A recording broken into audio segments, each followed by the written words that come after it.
Welcome and welcome again, little niggas. The This hell is is that? Docs the Fat Cat. Here on the Just Bake channel, part of what we do is we talk about documentaries once a week with a fellow named Fat ABC. Cat. Once a week, one of us chooses a documentary that they feel as though interesting, intriguing. So I believe this week, Cinco.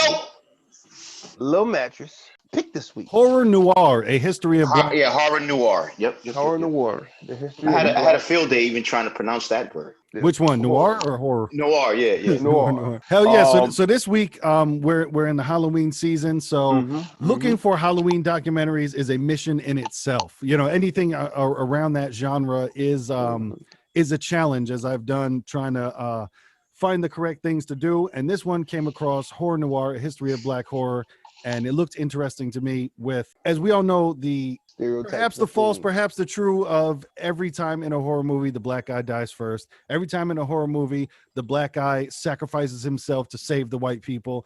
And I thought it was something interesting to dive into. right. So Behind the scenes and I stuff did. like that. And I thought it was interesting because especially learning some of the history of things like, I can't believe Jordan Peele was like the first, not necessarily the first, but like the first to do a movie on that scale with black characters, and black characters that made it out at the end was interesting. And then learning how white people used to play black characters back in the day, and it even got into the where there was a huge gap in history where they just didn't have black people on screen because they stopped using black people as servants and shit like that. It was the scene changed, so they couldn't put them anymore in a responsible role. You know, so no more are they outside or houses and stuff like that. It went until they said the space, outer space world was where it went to. And now you're talking about outer space, you're talking about intellectual people, scientists and shit like that.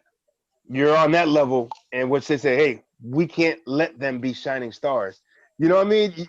You like to think, was it a coincidence? But no, it was a real thing, man. You know what I mean? Oh yeah, it was definitely a real thing. When they said, yeah, we're not about to have no black scientists, he was like, oh shit, that's It's just people just thought that, man, and it was like the place. You know why it was always this one was an eye opener too, because it was a for me being a cinematography fan, I feel as though that was my safe place as far as barriers of race, of whatever. I kind of, movies, cinema was my little getaway of things. You know what I'm saying? Of where I felt like it was in a perfect world that it wasn't like that. You know what I'm saying?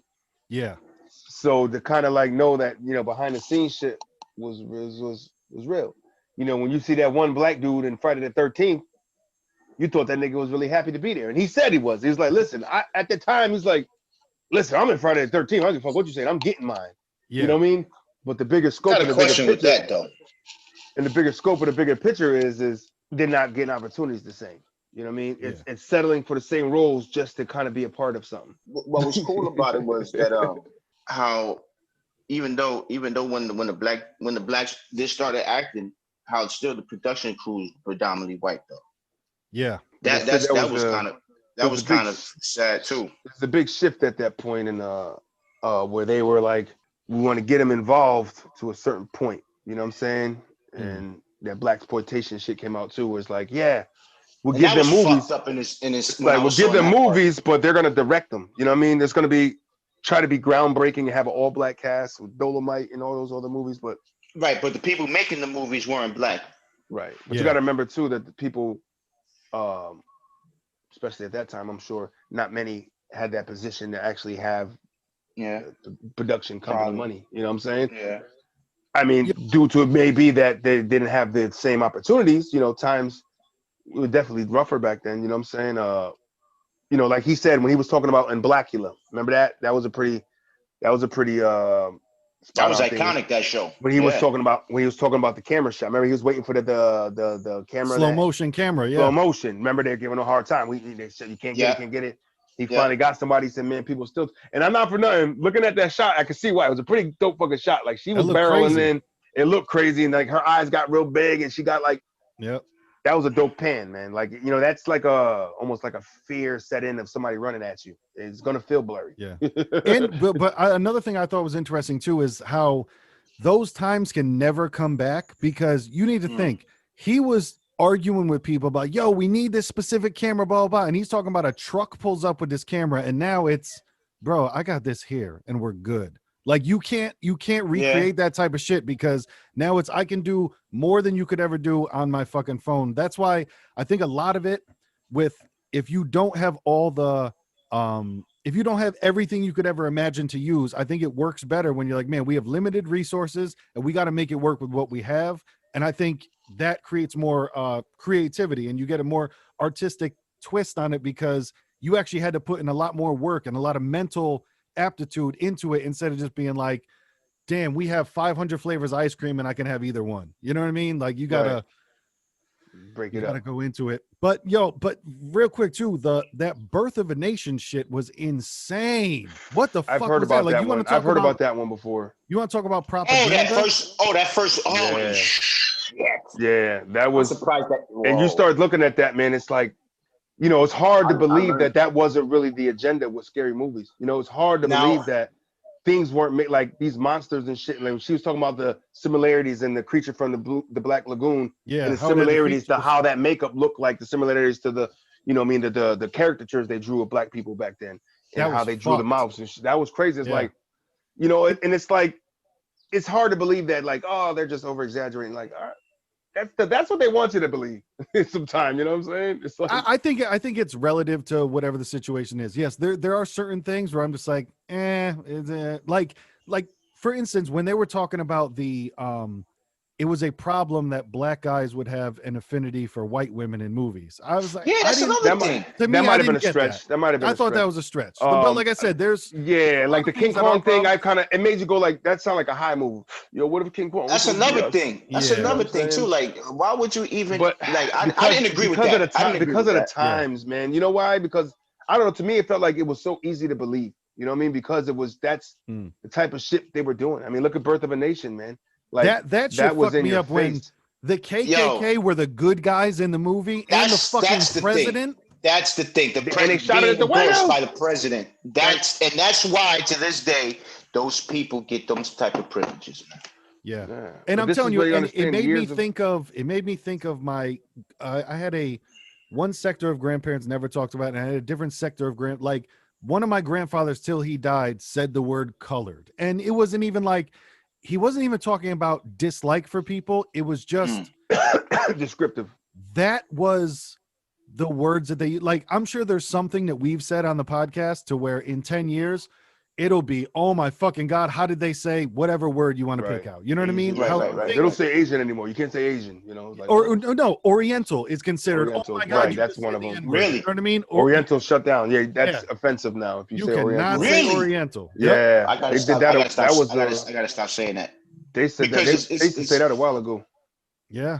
Because I used to get into arguments with people because, yes, you know what I mean, is geographically they're in Asia, but their custom is you know, like is Oriental, I thought. You know what I'm saying? The entire area is called the Orient. Like it was right. But once again, times change so quick. Like even for instance, the new Supreme Court judge that's trying to get in, people are shitting on her because she said sexual preference. Instead, but you cannot say sexual preference anymore. You need to say sexual orientation because it's not a choice who you like in a bit. And bro, times are changing, man, and we don't know politically correct. Like, because I remember being young and shitting on my grandfather and be like, "Yo, you can't say colored. You cannot say colored." Oh, it's another step now. We're going down to genders now. Identifying. It's not even genders. That was one thing, and so I can do that. Male, female, both, whatever. Yeah. Now they're breaking you down to please use the proper pronoun when announcing me. Yeah. They when it's a male becoming a female or something, or they don't identify as he or she. It's they, them. Yeah, and the unfortunate thing is that but that's if they want that. Rules to this, you need to understand too. And that's if they want that. If they want to be identified. Yeah. Please ask me how to identify me. Yeah, it's only going to get. It's only going to get worse. It's going to be on job applications, bro. It's not already. Yo, on the because I just got a new job. Man. I just got a new job, and on the shit, male, female, prefer not to say. That shit was on my brand new fucking job application. Male, female, prefer not to say. And excuse me, this wasn't a job application. This was me signing up for my paperwork to how to get paid. This was not the application. This was to sign up for my W-2 and regular, all that shit. Yeah. Regular sex, my, man. my real paperwork. We only had two bubbles growing up. We had two bubbles. Right. It was an M or an F. An M or an F. Right. Right. You know, now the others. That's crazy. You so say people that are like, other, what other, you know, like for somebody old school, what do you mean other? Like aliens? That's crazy you say that because I overheard, you know what I'm saying, my daughter and her friends talking, and then I talked to my girl. I think I was telling you about this rap and like and me and my girl, I'm like, yo, what's going on? How come? And she's like, babe, this is like, you know, like this is something that she deals with. Like it hurt like some of her friends and people that like some of them don't want to be seen as a female or a male. Right. Yeah. And those are the ones that sometimes they pronounce me they're as in the middle. they or yeah, like they're in the middle. Them. I'm like, what do you mean? They're like, no, babe, it's like something serious. Like they don't want to be this or that. They're like something in the middle. I'm like, what? If you think about it, it almost sounds like a bipolar problem. I'm like, man, get the fuck out of here. What the fuck? Yeah. But no, like no, that's a real. So like, I guess I gotta brush up on my shit because I'm probably going to be offending a lot of people. Man. But you know what? And not trying to though. Right. And not trying to though. That's the thing. Well, that's the thing is, and I think to me, a lot of those people that have those problems should have the understanding for people that aren't really familiar with that. Don't jump down somebody's fucking throat about just saying something that's natural for them. If I say that guy over there and it's like, oh, it's not a guy. All right, that girl over there. It's not a girl either. You can't do that. All right. Yeah. Okay. Right. Because right now you're being stupid. That's all I know. Thank you. You know what I mean? If you're going beyond what I know, don't be mad at me. You know what I'm saying? I would never discourage anyone to learn. Like Pete, definitely there's things to brush up on. But for me, in my opinion, it's moving so fast that we can't catch up because you think you got it and then there's another. And then you think you got it and then there's another. And you're just like unless I spend all my time on the forefront of this, I'm never going to get it. But so I just try to be respectful. You know what I'm saying? It's just how you doing? Stick to those. How you doing? How you doing? Oh, excuse me. How you doing? No, and honestly, I'm not even doing that shit because if you appear as a male or a female and I say, hey, what's up, dude? Or I say, excuse me, miss, something like that. And you get mad at that. Like you need to understand those are not offensive terms and you need to shut the fuck up. You know, like and I've had that before. A place I worked at and, you know, it was a cool way of doing it. Where I said, oh, excuse me, sir, excuse me, sir, you can't be in that area. And it turned around, I was like, oh, I'm sorry. And I heard the high pitch of a female, but obviously was gay and she had to, you know, she dressed very manly. Butch. And I was like, you can't say that. No, you can't say that. Wait, Butch is wrong now? Ain't that the Butch is bad. But like you said, it's learn studs. Something every day. They go by studs. Studs is what the masculine gay ones are called studs. Right. Love studs? Love studs. No, is that what you said, or just studs? No, just studs. You said love studs. They just call studs. Love studs is a band, definitely somewhere in the United States. When I said that to that person, and then they turned around and said, and when I heard them talk, I was like, oh, I'm so sorry, ma'am. You know what I mean? Now I'm going into the ma'am. I'm sorry because I heard the voice. And they were like, no, it's cool. Don't worry about it. Smiling, it's cool. Like, no, you made my day because that's what I was. Yeah, exactly. For. What I'm going for is the man thing. So right. So keep saying, sir. It's all good. But I don't know that. I'm thinking I'm offending a lady because then she could jump down my throat and be like, just because I dress this way, you think I'm gay now? Yep. I don't know. Can I just look out the window and pretend it's not happening? Right. That's what I said. It's super tough to keep up with, and I don't think we're ever going to keep up with it. And like we're talking about here with this birth of a nation thing, you got to remember back in the day. And even still to a certain degree, what people saw on TV and what people saw in movies, they took as fact forever. So I think this really did, this birth of a nation, I think it more poisoned a nation to imagine how many people saw that and the president backed it and how many people then saw it and was like, that's what black people are. That's how black people act. And how long that shit went. You got to remember, no internet, no conspiracy theories, no nothing. People saw the shit and were like, that's how things are. Okay. Right. Yeah. So it deal with it and you keep it moving. That shit ruined generation upon generation. It does, man. What fucked me up too was the purpose of that. They purposely had the Ku Klux Klan to deal with You know what I mean? What they were saying with the with the ways of how black people were acting, supposedly on how they pictured it. You know what I mean? Right. So now that's to make people now. These guys. You got these guys with hoodies and coming out and all of that, but now they're supposed to be upon as the hero. Yeah. When in actuality, they're doing that. And it's so crazy. It's so crazy that people just, what amazes me is just the gullibleness of people, man. Like just to believe that in that shit. You believe it, and then when you see something with your own eyes, I think a lot of people were probably misled back then because there's no, like you said before, there's no internet. There's no way to really put. If you went around, you're relying on what's printed on that paper. You get a newspaper, you're relying on that as to be your truth of what's going on. You know I can't blame anybody back in the day for being gullible. Today, I will blame everybody for being gullible. There's no way. Back then, though, I get it because that was don't question anything, and if you do question anything, because remember, religion was so strong back then and tied in. So if you are questioning something, then oh my God, you lost your way, and what you need to go find Jesus. You got to go find God. And you got to believe. You got to stay with the herd. How can you question God? You can't question God. You got to stay with the herd mentality, and you got to stay with the only way for us to thrive is being heard. And in that movie too, they said that they pushed up the thing of like all these black men want to do. They're lusting after all your white women. In that movie, they put it out there. So I think that was another one where even if it's not true, but you know what I say though, when those things come out, and I can agree that some of it it seems like it could be a stretch, but then you look at the big picture of what was going on, that nothing's a stretch at that point. You know what I mean? It's kind of like it's believable. I done seen niggas do shit. You know what I'm saying? Like it's easy to believe that people would do that. You know what I'm saying? That people, because of other shit that people were doing, the powers that be at that time. Yep. It's a very easy thing to believe because motherfuckers are slick like that. Oh, y'all motherfuckers think y'all slick. Y'all just slide them shits in the movies, slide it over here. And it's just like, as black people are so used to the trickery from that it becomes, even when it's true, authentic, it feels like trickery.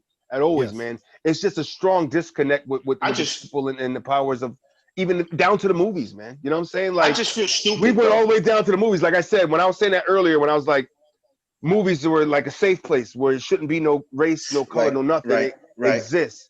But then that gets tossed out the window because now as a child, it's something there when you're looking up and idolizing somebody that you can't, maybe don't look like you. You know, like I don't know, subconsciously that plays a part. You know what I'm saying? Of like, if you walked into a business today, a very big bank, say, a huge bank, you walk into the fucking place and 90% of the staff is black. There's no way you're gonna tell me you won't look at that kind of weird because it's not normal. You know what I mean? Yeah, I think it's not a normal thing. You would definitely clock it. You would look at it and be like, wait, something's off here. But where the problem is, we should get to a point in the society where that is a thing and it is normal, because it's just, hey, they're out here and they own businesses. They have if a majority blacks own something over there and they have that, then that's what they have. It shouldn't be they just got it. Why? We got it because we have too many. You know why? Because I think there's too many first walls that still are coming down, man.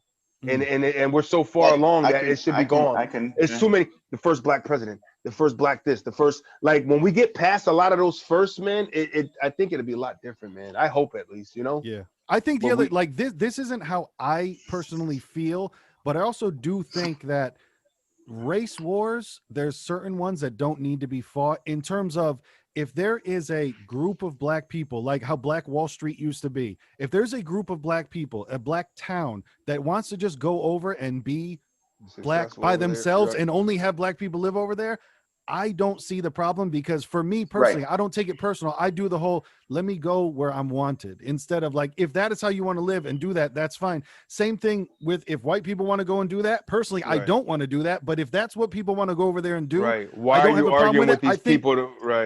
Everybody wants to do the like, but I want to be accepted over there too. Like, I don't give a fuck about that type of shit. Like, because what are you gonna do? You're gonna spend your whole life trying to go somewhere where they don't want you? That doesn't make sense to me personally. So basically, we'll be in that bucket of the don't give a fucks people. I don't care about. I don't care to be over there, and then that's where generations of mixed people, such as myself. And now it's kind of it's opening up my fourth eye, basically, now because because when I was saying I felt stupid, because when I was saying I felt stupid is because I'm just watching a movie just for the movie value. Yeah, you know what I mean. And that's true. I don't think I've ever looked at a movie and just said, I'm not seeing it for the symbolic messages or the things of history of little hidden secrecies of past aggression and past histories and things like that. Like I wasn't. You go in a story mode. I wasn't in tune like that. So like now I feel like I missed a lot of shit, even though I've seen a majority of these films that they was talking about, and and I've seen the scenes and things like that, but I'm just seeing like Candyman, you know what I mean, like who like when they broke Candyman down and how the meaning of his arm getting cut off down to the prequels. If you think about it, they should have looked at Candyman more. They should have looked at Candyman more. I like the other explanation where they weren't talking about like he was trying to get the white woman, and that's how they wanted to portray him. They threw that in. I mean, I think it was like that, but no, I think that might have been in the earlier days. But at Candyman time in the '90s, I don't think they would try to slide that. I don't know. I feel like it'd be too far along. In the '90s, man, was a revolutionary time as far as like self-expression. I feel like people would have called that shit out quicker. You know what I'm saying? Like, oh, hold on. I almost felt like they were trying to almost. It was like it was a togetherness they were trying to do almost to me. You know what I'm saying? Of hey, listen, love is love, man. And he fucking died for this woman because he loved her and because he was black and she was white. Whoa! Spoiler alert, dude! I might not have seen the movie. No. One thing but that's the thing too is like not all movies have to make exact sense and like they're in real life. So when they were bringing up, they're like, well, why is he killing everybody in Chicago when like he could be going to killing the white people? And it's like, but it's a move. Like not all of them have to be. This is a black horror character. He doesn't have to be a fucking revolutionary, Like it's and sometimes it doesn't all have to make sense. Sometimes as black people, some of us don't like to say some of it's like too much pride gets involved to call bullshit. You know what I'm saying? I think that happens sometimes within the culture of like a motherfucker gonna be too proud. So it's just like somebody that knows that their kid is a murderer, but it's like he my baby, he was a good kid. That's my son. Right. You start showing the cute pictures of him, like yo, that's the cute pictures, But then motherfuckers that know him in the streets are like, yo, that nigga straight banging everything. You know what I'm saying? Like there's certain guys like, and it's like of that almost like because of it's so bad already, like black people go into this whole like we gotta protect our herd even when they're wrong. You know what I mean? It's because of it becomes this subconscious thing that shouldn't be there, that's there. You know what I'm saying? That's that Michael Myers shit when the mom's just like, yeah, so what? He has a dead cat in his locker. Well, that's a problem. You know, that's a problem. A dead cat in the locker, right? But and I think that black people got so far into like just protecting their own, as I did earlier in the when I took on my black side, it got heavy. I think it happens with everybody, and it might not even necessarily be race, bro. It's with football teams. It's, oh man, you don't talk shit about my football team. Same thing with race, man. Right. And I think things could get over exaggerated. It does, but I think it's just been built. It's just been built here so much, man, that it's a PTSD, man, as a people. You know what I'm saying? It's tough to let go of. It is. It's easier said than done. Oppression on one side for so long. Privilege on one side for so long, then now you got the oppressed that wants the privilege, you know what I mean, and it's just not, it's just fucked up, man. Just the whole I could say me as a brown person, like I don't walk through the streets scared of, you know what I mean, worried about a cop gonna kill me. Like to be honest, that's not I'll be more worried about walking through the hood and a nigga try to get me than a cop before. You know what I'm saying? It's like, yeah. I think that part's not grabbed a little bit. It turns into. I think that's because of where we live at. I think if we was more in the South or something like that, it'd be different. Yeah, right. I feel you different on that. different breed of people down there. It's demographics and shit. I think it's all different demographics. I think the soil's different down there, though. It's different. Yeah, you know what I mean. How we've said before, like the entire America isn't going to agree on one thing because there's so many different people live in different experiences. Like even though we're one United States. Same shit, like you just said. Down south is way different from New York. Like, yo, Now, down south, imagine telling a cop to go suck your dick. But in New York, people say that to cops. They go, suck my dick, and walk away from them, and nothing happens. Put my Down camera south, out, fuck you'll probably end up off of a tree somewhere because of that shit. You know, it's or getting beaten up or something. Yeah. And that's true, man. That's you say that. I think that that's a true statement for somebody to think that one black person can explain the black experience, because not everybody has the same experience, man. You know what I'm saying? That is true. There's black people that never fucking step foot in the hood, man. They're just as scared as anybody white that's never been there. You know what I'm saying? It's like, and it's everybody's specific experience. Like Lil Wayne was asked about racism, and he's like, when I got shot when I was 15, 16, whatever, a white cop saved my life. What am I going to do? He doesn't see racism. He tells Right. everybody. I never experienced and racism. he gets a lot of shit because of that. Guys like him and that's the thing that happens sometimes. Like, if you talk, why though? If you're, because it's like I'm telling you, because it's part of the culture, man. It's part of this culture that it goes into this mode of like so much. That's what I'm saying. So much over pride that anytime a nigga tries to put a dent in the pride, you're like, yo, they've been playing us all these years. Stop. You know what I mean? It's supposed to be like a secret language. Like, nigga, we know that. Don't tell them niggas you know. You know what I'm saying? It kind of turns into that behavior, man, of like somebody black's got to like give the it's bullshit to me, because I'm like, shouldn't nobody be able to tell the standard of all people? Because you could be, just because you're black don't mean you know the right answer. And I think with anything, and of course, racism does exist, of course. But I think with the same with anything is, if you're always looking for it, you're going to find it. That's the thing too, where if you live your entire life of like, where's the next racist thing? Where's the next racist thing? You're gonna find it because so you're like, that's what you're looking for, right? Did she not give me my check now because I'm black, or is it because she's busy? Yeah. Or did she not just bag that properly? Let me sit here and watch and see how she bags. Okay, I just noticed she bagged that differently. That you just bag my shit differently because you're black. You know what I mean? It's like a problem in itself. And that's what I say when it gets into it, man. I think it's just a lot of generational family PTSD, man, and people pass it along to their kids, man. And it's kind of hard to get out of that kind of realm where you're raised by that, even. You know what I'm saying? Like, I look at it like, you know what I'm saying? My father, you know, being a brown man in the world, it's like I was raised by a black man who didn't walk around like that. He didn't walk around with that. He didn't walk around. He didn't walk around with the chip like, yo, they after me because I'm black.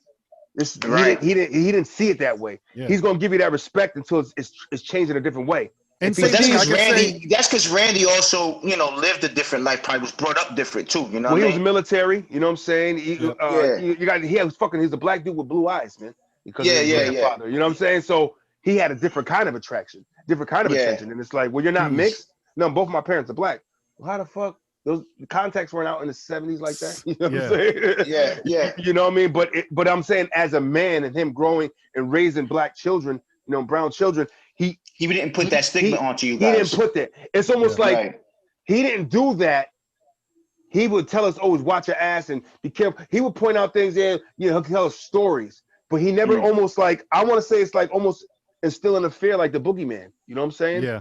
Okay. Like, if you're teaching your kids, it's like, you got to do this. You know, that can be overwhelming. And if a kid's got fucking mental health issues, he can fucking shut down for some shit like that. You know what I mean? It's like, you can mold a mind in a different way of looking in a box that it shouldn't be that, man. You know and what I mean? And the tough thing too is not everyone is the same, because I could say for you, knowing you for so long, you don't walk around like that either. You're not walking around looking for but you know what? Hey, you ever seen a picture of Colin Kaepernick's parents? Right. Colin Kaepernick was raised by fucking a white family, a rich white family. And you know what? America's the worst fucking country in the world and everybody's racist. And it's like, well, where'd you get that from, bro? Right. Because it's weird nature versus nurture shit. Right. But he's going more from what he's seeing, you know what I'm saying? And that's he's tapping into feeling like, and it's easy. And I do that too, because, you know, speaking on that, because I go through both ways. But then when I look at something, you know, I automatically relate and go, huh, you know what? If nobody knew what I was, I would be that. You know what I mean? Like that shit sits heavy on me, man. Like if somebody didn't know I was biracial, didn't know all that, they already got me where they want me. No, you're there. You're over there. You're either black or Spanish. That's what I got my whole life. You're either black or Spanish. You're either black or Spanish. You know what I'm saying? It's like, I see what you're saying. It's a fight with that type shit, man. You know what I mean? And it's always been a bucket that you know, people put you in. And I think that really holds weight on people, man. You know, when you constantly tell them they're a certain way. You constantly the distrust within the communities from police and in the communities. Now you can't even take every bad story of everybody doing bad in the hood. People in the hood know those cats up to no good, so you really don't feel bad for them as much because they're taking that responsibility. Then you'll get the stories of good people getting treated like shit because now you got cops treating them the way they're treating the guys that are doing no good. Yep. Right. Everybody gets profiled. Everybody's down there. You in this hood, you walking around, you selling drugs. I'm fucking with you. You know what I mean? It's like they don't know. They're just trying to shake the spot down and find niggas, but it's just totally profiling everybody. You know what I'm saying? It's an ugly mess, man. I guess this PTSD is the best way to explain it, man. As a cultural. Into, you know what I mean? And how we were saying, man, not everyone has the same. Not everybody has the same experience, so it's not all gonna fucking. We're not gonna have the same outcome. We don't all have the same starting point. We don't have the same ending point. We don't have like everyone's life is different, so we can't generalize that. Well, everyone's gonna fill in the blank. It's not everybody black. Not everybody black was born in poverty, man. Not everybody. It's just a majority because that's the numbers game. You know what I mean? Majority of blacks and I feel poverty. The big problem too is where you know what I'm saying, you do have the educated black people, you do have your wealthy black people, and they're looked on like funny. Like it was they looked at it like they sold out. Not only that, but it's like something happened for that. Like they didn't get it on their own merits. Like basically like somebody had to help them, or somebody must have. They get the black card. Let me help the black guy out today. You know what I mean, or something like that. Like the thing is, like they can never be, well, he did that on his own. You know, and give them their proper praise and do it. You know what I'm saying? Yeah. There's always a niche, or it's always an angle where, no, he had to get help, or no, there was something given to him, or he didn't do something right, or some shit. You know what I mean? Like, nah, man, dude did it the same way Tom, Larry, and Joe did. Like, come on, you know what I mean? What are we talking here? Yo, you know what's insane? Even though you don't know those names, you just named my uncle, my father, and my brother. That was weird. That was really weird. That was really weird. That's fucking crazy. That was really weird. But let's back to this history of Black Noir.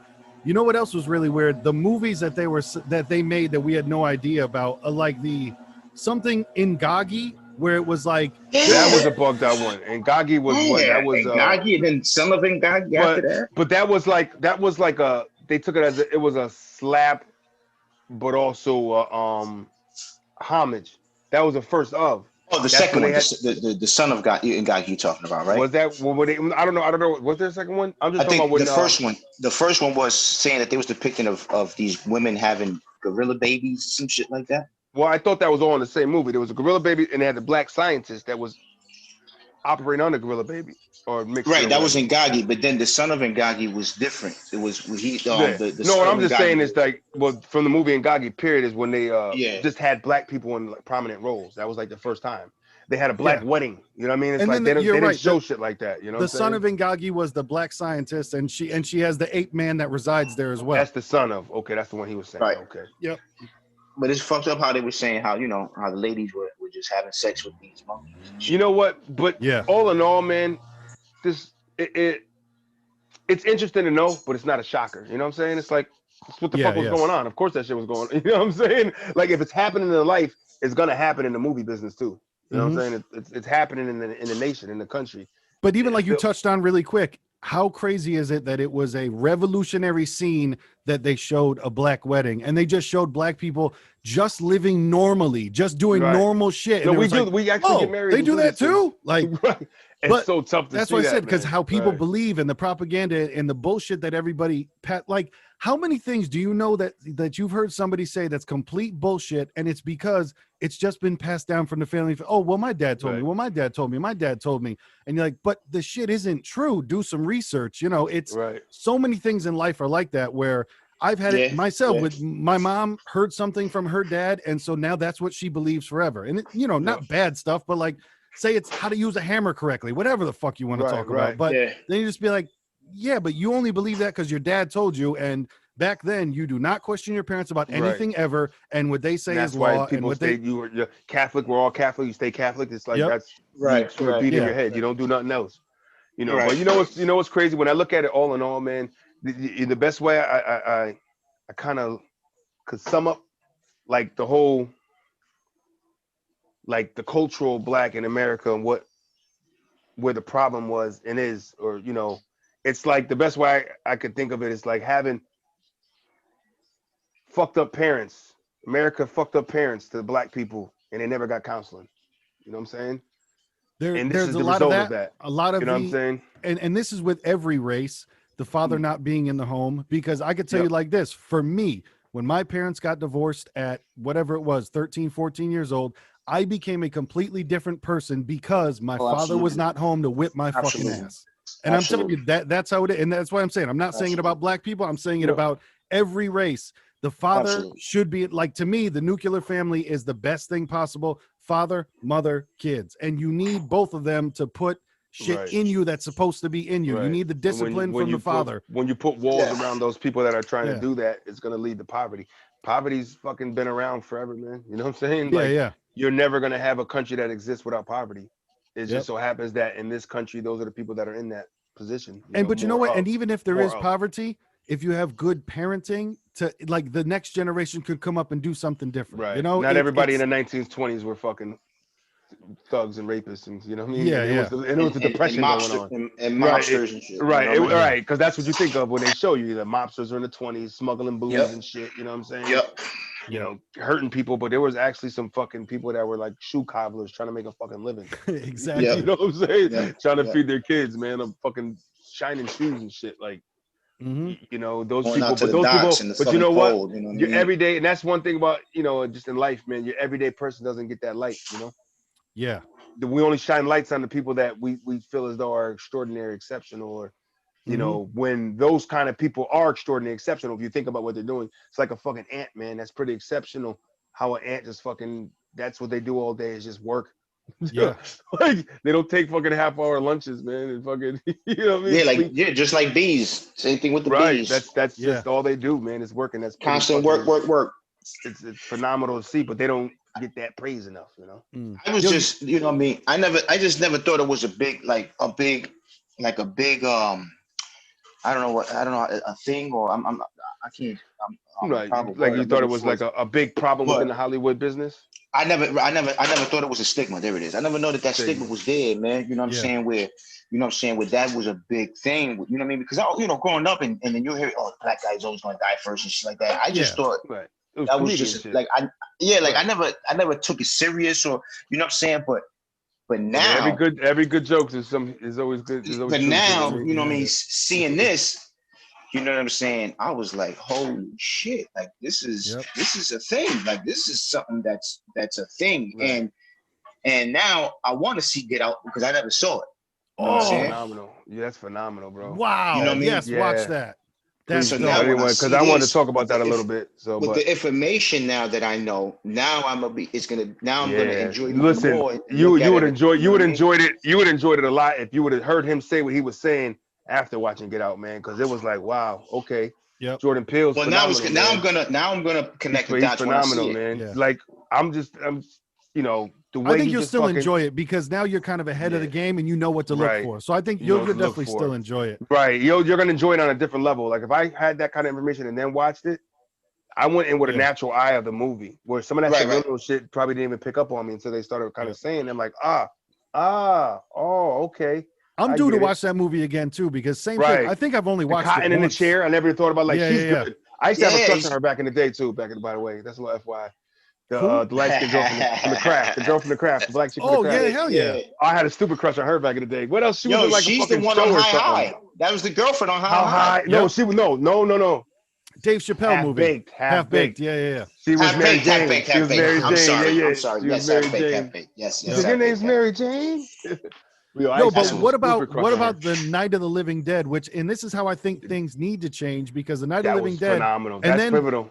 And then the director George Romero was like, yeah, no, it wasn't even for a black guy. It wasn't for a white guy either. He just he's played the best guy, part. so let's go. He came in and shut That's how I love that. That's how I try to and I want to approach every situation to where it's like, like it's not the even best man got the job. I know, Yeah. I know, man, right. but No color, because nothing. of the buffoonery and the bullshit that's happened within that industry, people have to still give that look. You know, Yeah. it's like Right, And- once and you know, see- like if you went out and raped somebody once, you're never gonna be like, well, I only did it once, guys. You know what I mean? Like, Yeah. Well, that was like, yo, it's kind of hard to believe you won't do it again. You know what I mean? bro, that was like CNN News when Oh, there's shit. when all the riots are happening and there's a fucking reporter out there with the microphone with a building on fire behind him, and the shit goes, the riots were mostly peaceful. Like, well, you know, so, Yeah, like you yeah. said, if you've raped somebody once in your life, then yes, you've been mostly sexually, you know, cool. But Right. it's come For the on, most part, he hasn't raped anybody, but there's always exactly. that one But time yeah, that he might there is that fucking dive in again. Like fucking ridiculous. But once I you like that, got a and that's stain, Morgan Freeman says something similar to that of the whole like, no, I don't want Black History Month. I want us to chill the fuck out. We don't need to keep pointing out fucking black. Like, just hey, how about let's just calm down. You're a human being. I'm a human being. Let's do this together. And you know what that turns into? Sometimes I think it becomes that. Like the kid that's just fucking always whining. I'm not acknowledged. I gave you a ball. You happy? You just didn't give me a ball last time. And you know what I mean? It turns into that. It's hard. You got to get past it by living. You know what I'm saying? And I think some people. But and I think that's what Jay was talking about with the whole NFL thing. Yep. You know what I mean? In that situation, he's like, I'm building a bridge. And things like We're that. living. At Like, the end of come the day, these are young brothers making millions of dollars to play the sport, man. You know what I mean? Not everybody's blessed to be able to do that. You know what I mean? That's what they chose to do for a living. That's what you chose to do. You know what I mean? It's if you want to choose to be a social justice warrior, you can do that too. And everything starts with a conversation. Like, I think how Jay-Z's famously said that I can't help the poor if I'm one of them. I think he's doing the same thing with the NFL, to where it's like, all right, if we're not even going to have a conversation, then why do you even expect anything to change? You know, that's a lot of people do that shit in their head. He basically bought his way into the conversation table. Yeah. Because a lot of times, like, you can't do the entire simulation in your head and be like, that's how it'll go.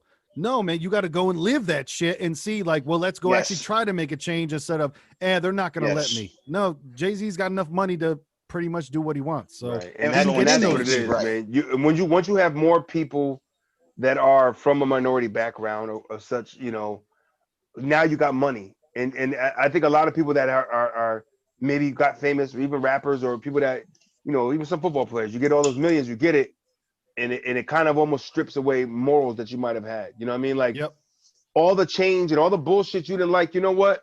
You got a couple dollars that could help out, man. You know what I mean? You got a couple dollars that can make a difference. You got connections. You got people that can actually fucking help out in certain situations. That's what that shit is about, man. That's what this political order shit is. Rich people fucking making deals, back end deals with people about things, man, and making connections and doing favors with people. That's all the shit is. But I'm telling it's you, all been happening. It's just now they have, it's just that more minorities of women's, Latinos, blacks, they want to get in conversation tables. You know, like, hey, we want in too. And you can't be mad at that, because more and more people from different cultures are becoming more educated and more successful. So you got to let them in, and it's going in the right way. I think people are too angry right now to actually see the progress that's going to happen, but it's going to be a while, man. We might not even be around for it. I'm talking like 20 years. What was also eye blowing and eye shocking too was how they tapped into the phobias on both sides. You know what I mean? That was crazy. I like those double mantras. Like, he said, no, this was the scary part of the movie for me. The guy's like, it's a black dude. I'm in a suburban neighborhood in the middle of the night. Yep. You don't walk around. Like, somebody that can relate to that, like, that's kind of scary. Like, if you're from Bridgeport, you don't want to walk through Fairfield late night. You know what I mean? It's like they will profile you because you don't match what's identified in that area. Dude, I was delivering and it goes yesterday. every way. I mean, how many times they asked you if you wanted crack before when you lived in the hood? Like, for you real. know what I mean? It goes both ways, man. Well, they don't say it outright. It's just the classic. You straight? You good? You good? Yes, I am. Yeah, you good? You straight? And bro, I'm even telling you, do you know how many like friends of mine where I feel like I saved them from whatever, fill in the blank of like, if somebody asks you if you have a lighter, you do not have a lighter, you stupid fuck. When somebody's 3 streets over and they just go, yo, man, you got a lighter? No, I don't. And I'm walking this way. No, I do not have a lighter. We are not fucking having a conversation right now. We're not doing. Especially if you're asking the guy who's like on a fucking bicycle. Actually, the guy's on a bicycle. That means he's probably somewhat athletic, and he probably doesn't smoke. So the nigga really don't want to fucking. He really don't want a light from you. He just wants you to stop. But speaking of it's 2:30 in the morning. Exactly. You're on Noirville. The guy's like, yo, you got a lighter? Right. Don't smoke. Yo, but speaking of scary shit, and just from the sight of stuff, like yesterday I was delivering and I was out in Trumbull, and there was and once again, I don't give a shit who people vote for, but there was a Trump rally going on with like 15 people on the side with all the flags and everything. And man, it was like, I don't mean to judge, but yo, they looked exactly like what you're thinking right now. You know what I'm saying? The whole stereotype of what it would be is what it was. There was camo as far as the eye could see. It was, that yellow reflective material. Right. It was all that sleeveless flannels going on. Exactly. with all types of Carhartt hats and shit. And it was, bro, to me, the shit was scary because, and of course me, I'm scanning for anybody who is, darker than a fucking saltine. You know what I mean? I'm just like, no, none of them. But there's just to see, because it'd be interesting to be like, how does he really feel? Yep. Like that always struck me as like, you're gonna be the one black dude around people that like, if you weren't there next to them, they would hate you. And they probably still do hate you with you being next to them. It doesn't mean you're I know it's a tough, like, because then I see it myself. We're like, okay, I'm putting this on them, and that might not even be them. They might just like Trump because of the tax situation. They just might like him because another thing people forget, we haven't gotten into a war for 4 fucking years, and everybody forgets that. So we're like, to me, that's a pretty big fucking deal. You know what I'm saying? That's like, a big deal. Right? Absolutely. Right. Because we're still over there though. Like, I mean, even when he dropped didn't he drop a couple bombs on somebody like Iran, and then they just chilled the fuck out? I mean, he dropped his dick on the counter and they walked away. They shot down a drone of ours. He dropped a couple and we chilled out. But what I'm saying is too, like, he's the first president to not start any new wars. Like, yes, we're still overdoing what we're doing, but from Bush, every other fucking president starts a new one. Then we start, like, Obama started like 7 different ones. But that's what I'm saying is you never know fully what people like about a person, but it's tough not to just generalize everybody and be like, damn, I feel like I can see you saying the N-word, and you probably got a pretty good one. You know what I'm saying? Like, you probably got some English on it. You know what I'm saying? Hardy R. You probably probably throw your fucking shoulder into it when you do it. Exactly. You probably take your hat off and then do it. You know what I mean? I don't know, but wipe the sweat from the brow. Exactly. What I was fitting to say was, you get in a 3-point stance and then fucking you wait for the hike. Yeah, chest out like Superman and just go at it. Exactly. Hands on the hips like fucking Wonder Woman. Just let it fly. It's the big N on the chest. Just Yeah. It's amazing. But but it's funny too, learning about some of these old movies like Blackula. I want to watch some of them now. I want to watch exactly. Blackula. Me too. But Blackula, like, I remember I heard of him. I remember seeing the visual of them, but I never watched it. Yeah. And I remember Dr. Dre rapping about him. That's what I remember. That was one of the things that I remember, Blackula. Exactly. Dr. Dre rapped about it in one of the songs, and I was like, and it always like intrigued me since then. Imagine if that hit the main screen. Like, imagine if it was like a box office, New Line prime time, right? Like prime time, yeah, like a prime time sitcom or something. You know what I'm saying? Yep. You have all these little white kids growing up trying to be black. Exactly. Because I'm gonna tell you this. Black people's running around processing their hair, walking around trying to be white. Process termination. Listen. To be real, Blackula was like one of the coolest fucking vampires, man. Yep. Oh, that nigga the voice, and he had the pointy features like a fucking like, you know what I mean? Like they did a good job and got a dude that had like that pointy like Dracula nose and shit. You know what I'm saying? Yep. Yo, like he played the role smooth, man. You know what I mean? And the lines, it wasn't like stupid, like based. No, they were articulate. If like they were good lines too, the way he was speaking. Right. You know what I mean? Very, very well spoken on his lines and shit. That was pretty dope, man. Yeah. You know what's crazy though? It's like, because we grew up, I can say that, we always say, I grew up watching a lot of people that didn't look like me, kind of, you know what I'm saying? But but it's like, I feel like I never looked at it like that. You know what I'm saying? Like, as a kid, because I think that's your natural rawest form. I think a lot of that shit comes to people as they're older.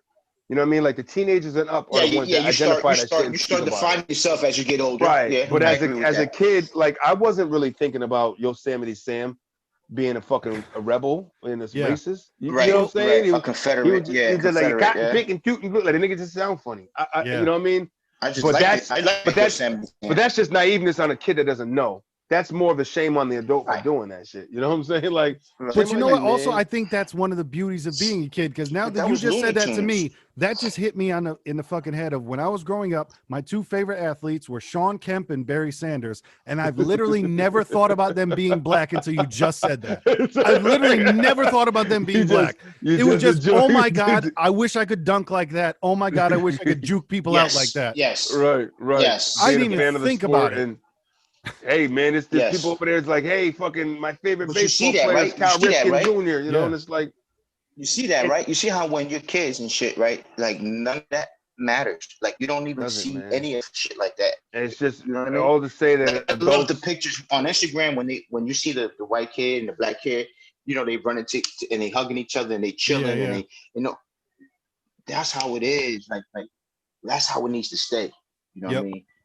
That's how it needs to stay. You know what I'm saying? I think there's more and more. I think there were smaller pockets of those people that felt that way. I think the pockets are bigger now, where it's growing. You get like the shit that happened in Minnesota that can, you know, change people's hearts. Of maybe they didn't give a shit, or maybe they were just you know, those people that maybe that opened up some people. Maybe certain things happen to certain people that fucking shake them up enough to be like, huh, man, it's really fucked up for you guys, huh?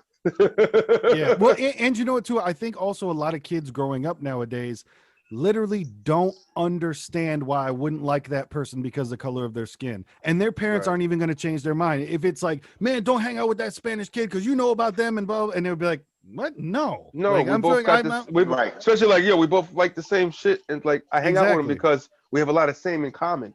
Take away fucking race, man. I mean, I fucking had friends all over the world, all different kinds, man. Come on, Pete. You know, we Arabic friends and fucking, you know what I'm saying? And exactly. It's like, and it was all because it was a common interest. Either it was either sports or music. Music. You know what I mean? With raps, with Young Pastry was because at first I knew his older brother. Yeah. You know what I mean? And his older brother brought me to the crib and introduced me to his family, and that's how I got to know his family. And then the relationship with me and his older brother had, you know what I mean, and always being with him and always coming to the house and all of that transferred down to Pop, Mom, you know, raps and all of that. You know what I mean? And then you know, and then it came with raps, and then I started, you know, then I started hanging with raps real tough, and then you know, everything else was history. That was initially more like the music kind of pulled that in too for us, right? Because we was that was a common interest and line. We had joined up. We had formed our first little group. You know what I mean? Microphone Vipers and shit. Whenever you say a name of a group and you begin with the word microphone, you're probably from a while ago. Yeah. What's the name of your first group? The Microphone. Okay, all right. This thing is way. Well, I mean, if you say Microphone MC. It's a parallel with like how back in the day, like we wouldn't even see race. Back in the day, we couldn't even see how corny our rap names were. You know what I'm saying? Because that's what it was. We weren't even thinking. We were just going with a feeling and a vibe. You know, it's just, right. We knew the vibe. Yeah. We invented this and then vibe. You know, and then years down the line, it transferred over to Five. You know what I'm saying, on a festival, because Patient was like, yo, man, this dope, man, and I got intrigued. And I'm like, word, and he's like, yo, this white kid, this and the third. Then when I saw you perform, bro, I was like, I get fucking hairs talking about it, bro. Damn. Because he went straight. Because I was. This is terrible. It's terrible. See how we do it? But that's the thing, though. You know what I mean? It's the stigma in hip hop. Hip hop is that. You know what I'm saying? Right. It's always been like that in hip hop. And I'm like, what?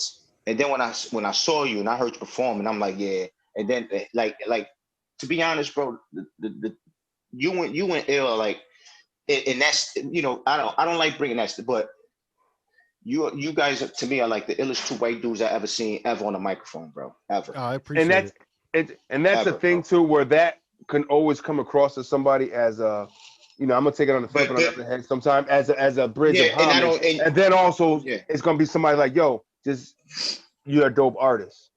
right there. You know what I'm saying? Right. But but the hip hop's like that though. Yeah. Hip hop is, or even in the urban communities, we do that. Yo, he alright for a white boy. We're doing the same shit. You're doing the same shit that somebody white is doing to somebody black. Oh man, for a black guy, it's pretty smart to be a quarterback. That's pretty cool. Like they still think that now. Black people don't make good quarterbacks because they don't have the smarts to do that job. Because it's you got to know a lot for it. Now, but like you know what I mean. You know what I'm saying? Like you guys, man. Like for real, man. Like raps will tell you. Raps will tell you, man. Yeah. For real. Right. I mean, it's the same way because what you're doing is you can do that in any other culture within hip hop. Hip hop is majority black, right? Yeah, that's kind of what started it. So it's just like the same. Sometimes it's saying like, yo, to me, Big Pun was the illest Spanish rapper ever. You know what I'm saying? Yeah. Hands down. You know what I mean? But to me also, Big Pun is one of the illest rappers because he's in my top 5 dead or alive. You know what I mean? Yeah. Race, all that put aside. But if I were to have to like say, yo, who was one of the illest Spanish rappers? Who the illest, Boricua Spanish rapper? I'm gonna put on that. You know what I mean? So if you have a list, you can put it there in that. But that's nothing but just you're identifying something, but you're still giving the homage. So it's one of those weird things that we do that. Yeah, it's kind of weird. Doing it. It's a subconscious doing it that we do it to everybody. You know what I mean? Like I've done it. You know what I mean? Like, yo, you're not bad for Arabic dude, man. Like, wow, Arabic boys make pretty good pizza. You know what I mean? Because we already have that in our head that they usually don't. You know what I'm saying? That's gonna be a goal of mine. That's gonna be a goal of mine. Like, because we see it as like a minor, not too big, but it's still so. That's gonna be like a personal thing for me. Like I'm gonna try to wean myself out of that habit. You know what I mean? Because you're absolutely right. Is the same. It is exactly the same thing. Yeah. And I always say that, man. I feel like that's why we have these conversations, because I feel like a lot of people should have that. It's like, because on the other side, like black folk, we gotta know that stuff too. You know what I mean? Like anybody, like you gotta know that it does goes both ways. What you're doing is exactly is what's being like. Don't profile me, don't judge me. But when I see you, I'm gonna profile and judge you, nigga. Is that cool? You cool with that? Right, you know what I'm saying? Right, we're judging and profiling police before knowing them the same way they're doing to us from the neighborhood we live in. Yep. You know what I mean? It's like you said, Pete. It's a goal to try to break of that cycle, but it's also way easier said than done. You know what I mean? It is. You're already ingrained. My mother went through that. You know what I mean? So, as far as like her differences with like just like Indian culture. You know what I mean? The things they did were weird to her. So she was kind of like, I don't know what them and their food and and then she worked her place. As an older woman, she worked somewhere and she worked with them when it was majority Indians there. And then she was brought into the culture in a different way she never has before. Yeah. It had a different light now and knew she was wrong. You know why I was wrong? You know what I mean? Because I wasn't cultured, introduced into the culture. You know what I'm saying? That's basically what culture it is. If you're not introduced, it's always going to be a funny thing. You know what I'm saying? Yeah, if you don't understand it fully, and everybody's scared of the unknown, no matter what it is, man. If you don't understand, your first thing is to either just like kind of be standoffish. Not many people are like, I don't understand anything about this. Dive right in. Like that's right. It's I mean, because I see it as not too bad. I don't know. I feel like Chinese people are laughing at us all the time.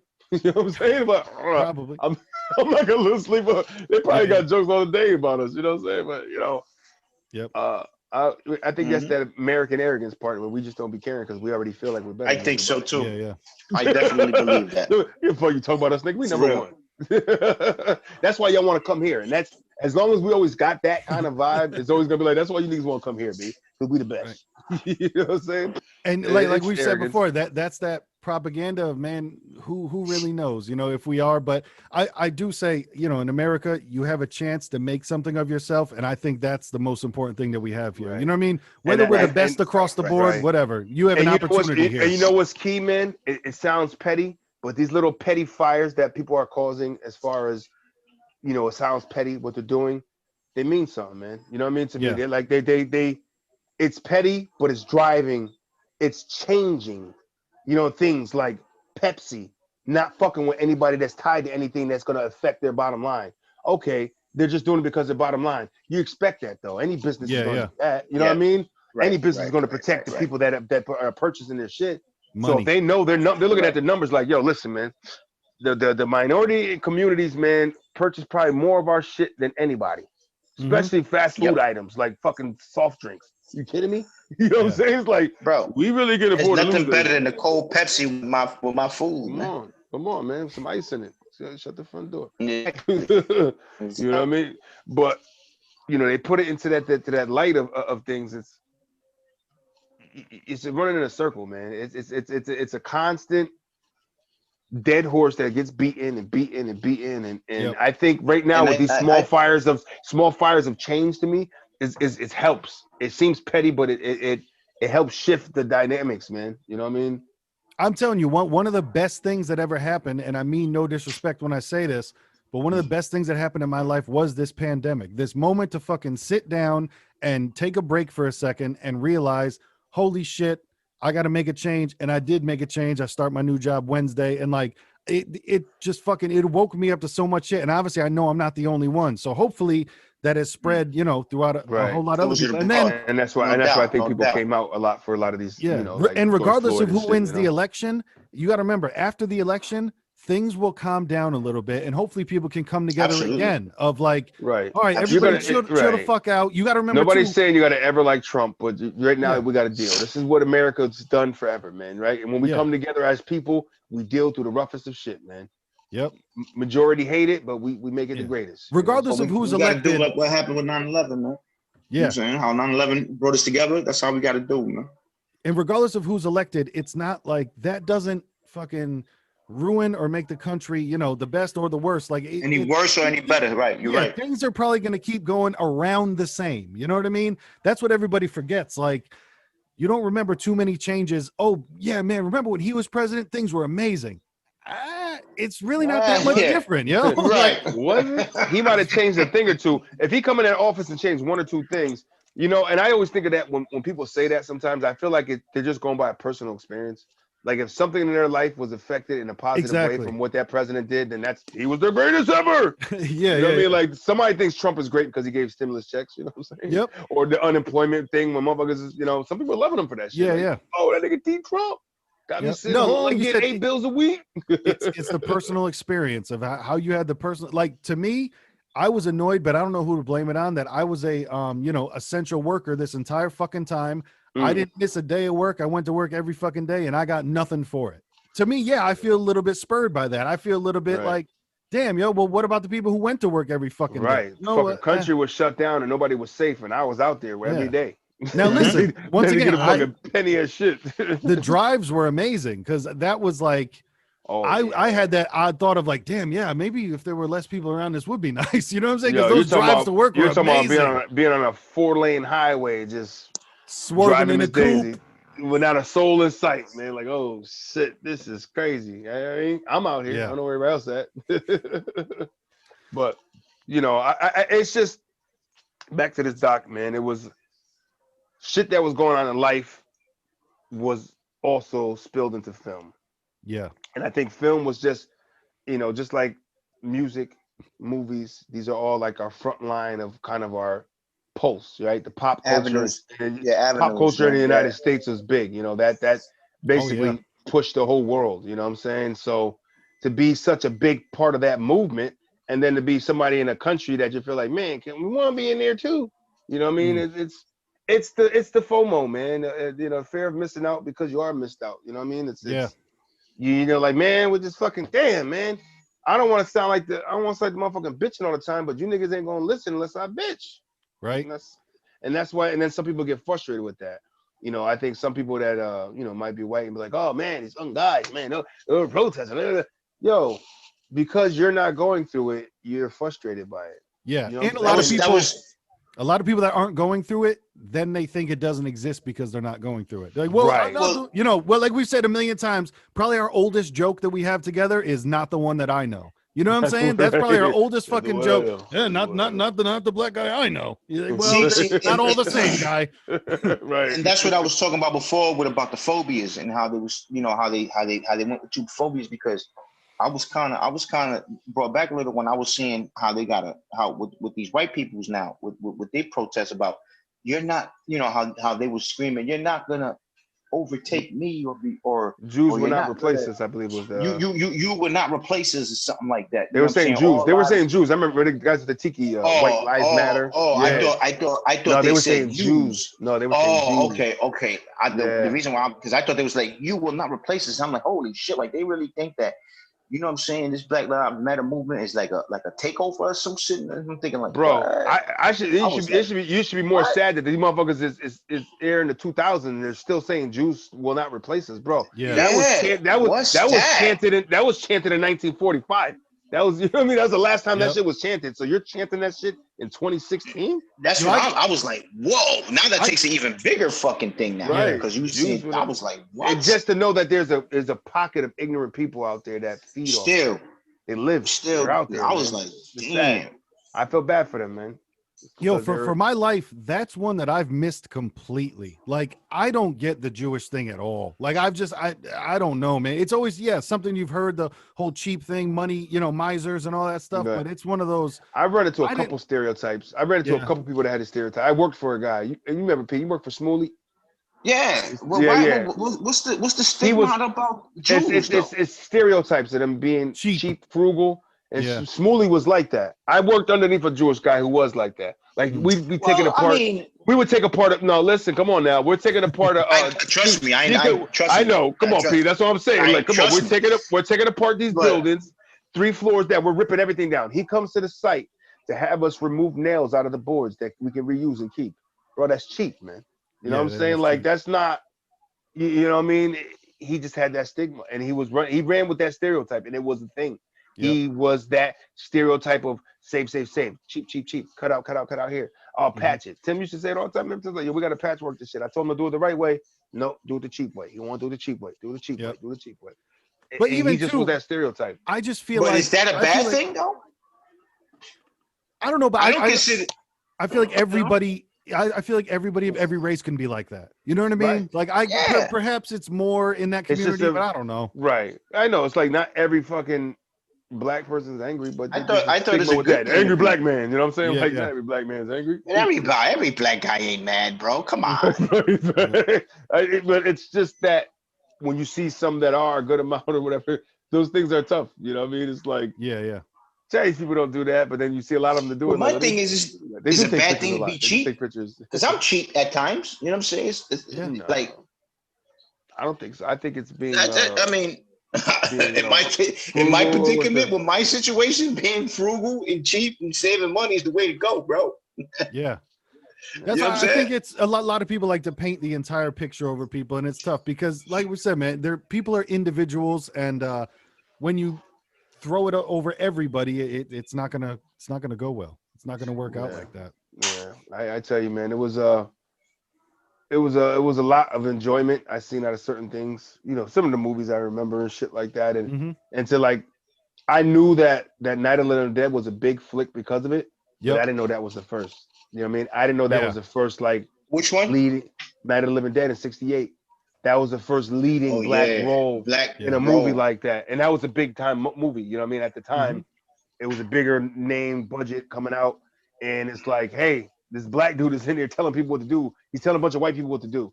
That I think fucked up some people more than anything. And people that really look in, people that look deep into it, because I think a lot of times, like those, you know, people that get real artsy fartsy with like things, they'll just watch a movie. Like we'll watch a movie for the plot, the thick of it, how it made you feel with that. And then there's people that watch movies for just, like you said, let me look for something. Study it, Right. Why did that? What was that about? I don't really get that part. And I feel like some of those people that were making those comments and saying things on this documentary were more people that were in that field. So they have that, like you said, that experience so they can speak more on it. Yep. You know what I mean? But it's like, but that's what you want to hear because these are the things we watched. We watched movies. You know what I mean? And there's people that's like, hey, I want to be an actor my whole life. I always want to be it, but I wasn't getting a chance, man. And it's hard to believe they just say I didn't make the cut. There's definitely underlying behind the scenes, underhand pitching shit that's happening.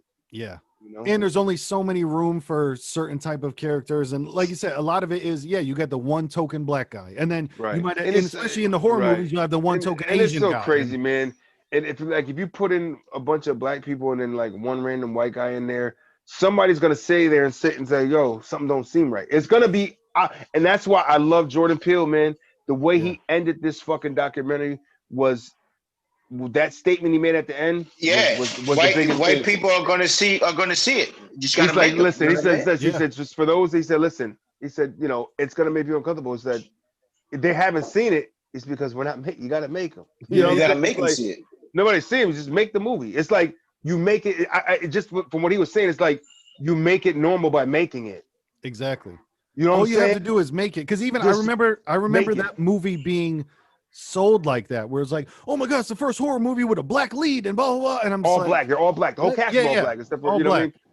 And I I'm feel just like, yep. to me, it didn't seem that fucking crazy to me. I guess to other people, and like we said, Yeah. around The America, symbolism breaking. and Right. In the cinema actual meaning world. and the symbolism and the meaning of it. You know what I mean? And that filmography world, like I said, another first. You know what I mean? It's just like once we get done knocking down the first, you know what I mean? I'm pretty sure when the Irish first got here, it was a lot of, hey, he was the first Irishman to fucking do this. Yeah, he was the first Irishman to do that. First Irish American to do that. Yeah. After a while, I was like, all right, nigga, you niggas is here. All right. I think it was just more surprising to me where I was like, Yeah. oh wow, it is the first. It almost like, damn, I can't believe that this is the first. And then right, it's hard to believe almost in a sense. Like, wow, it's really the first.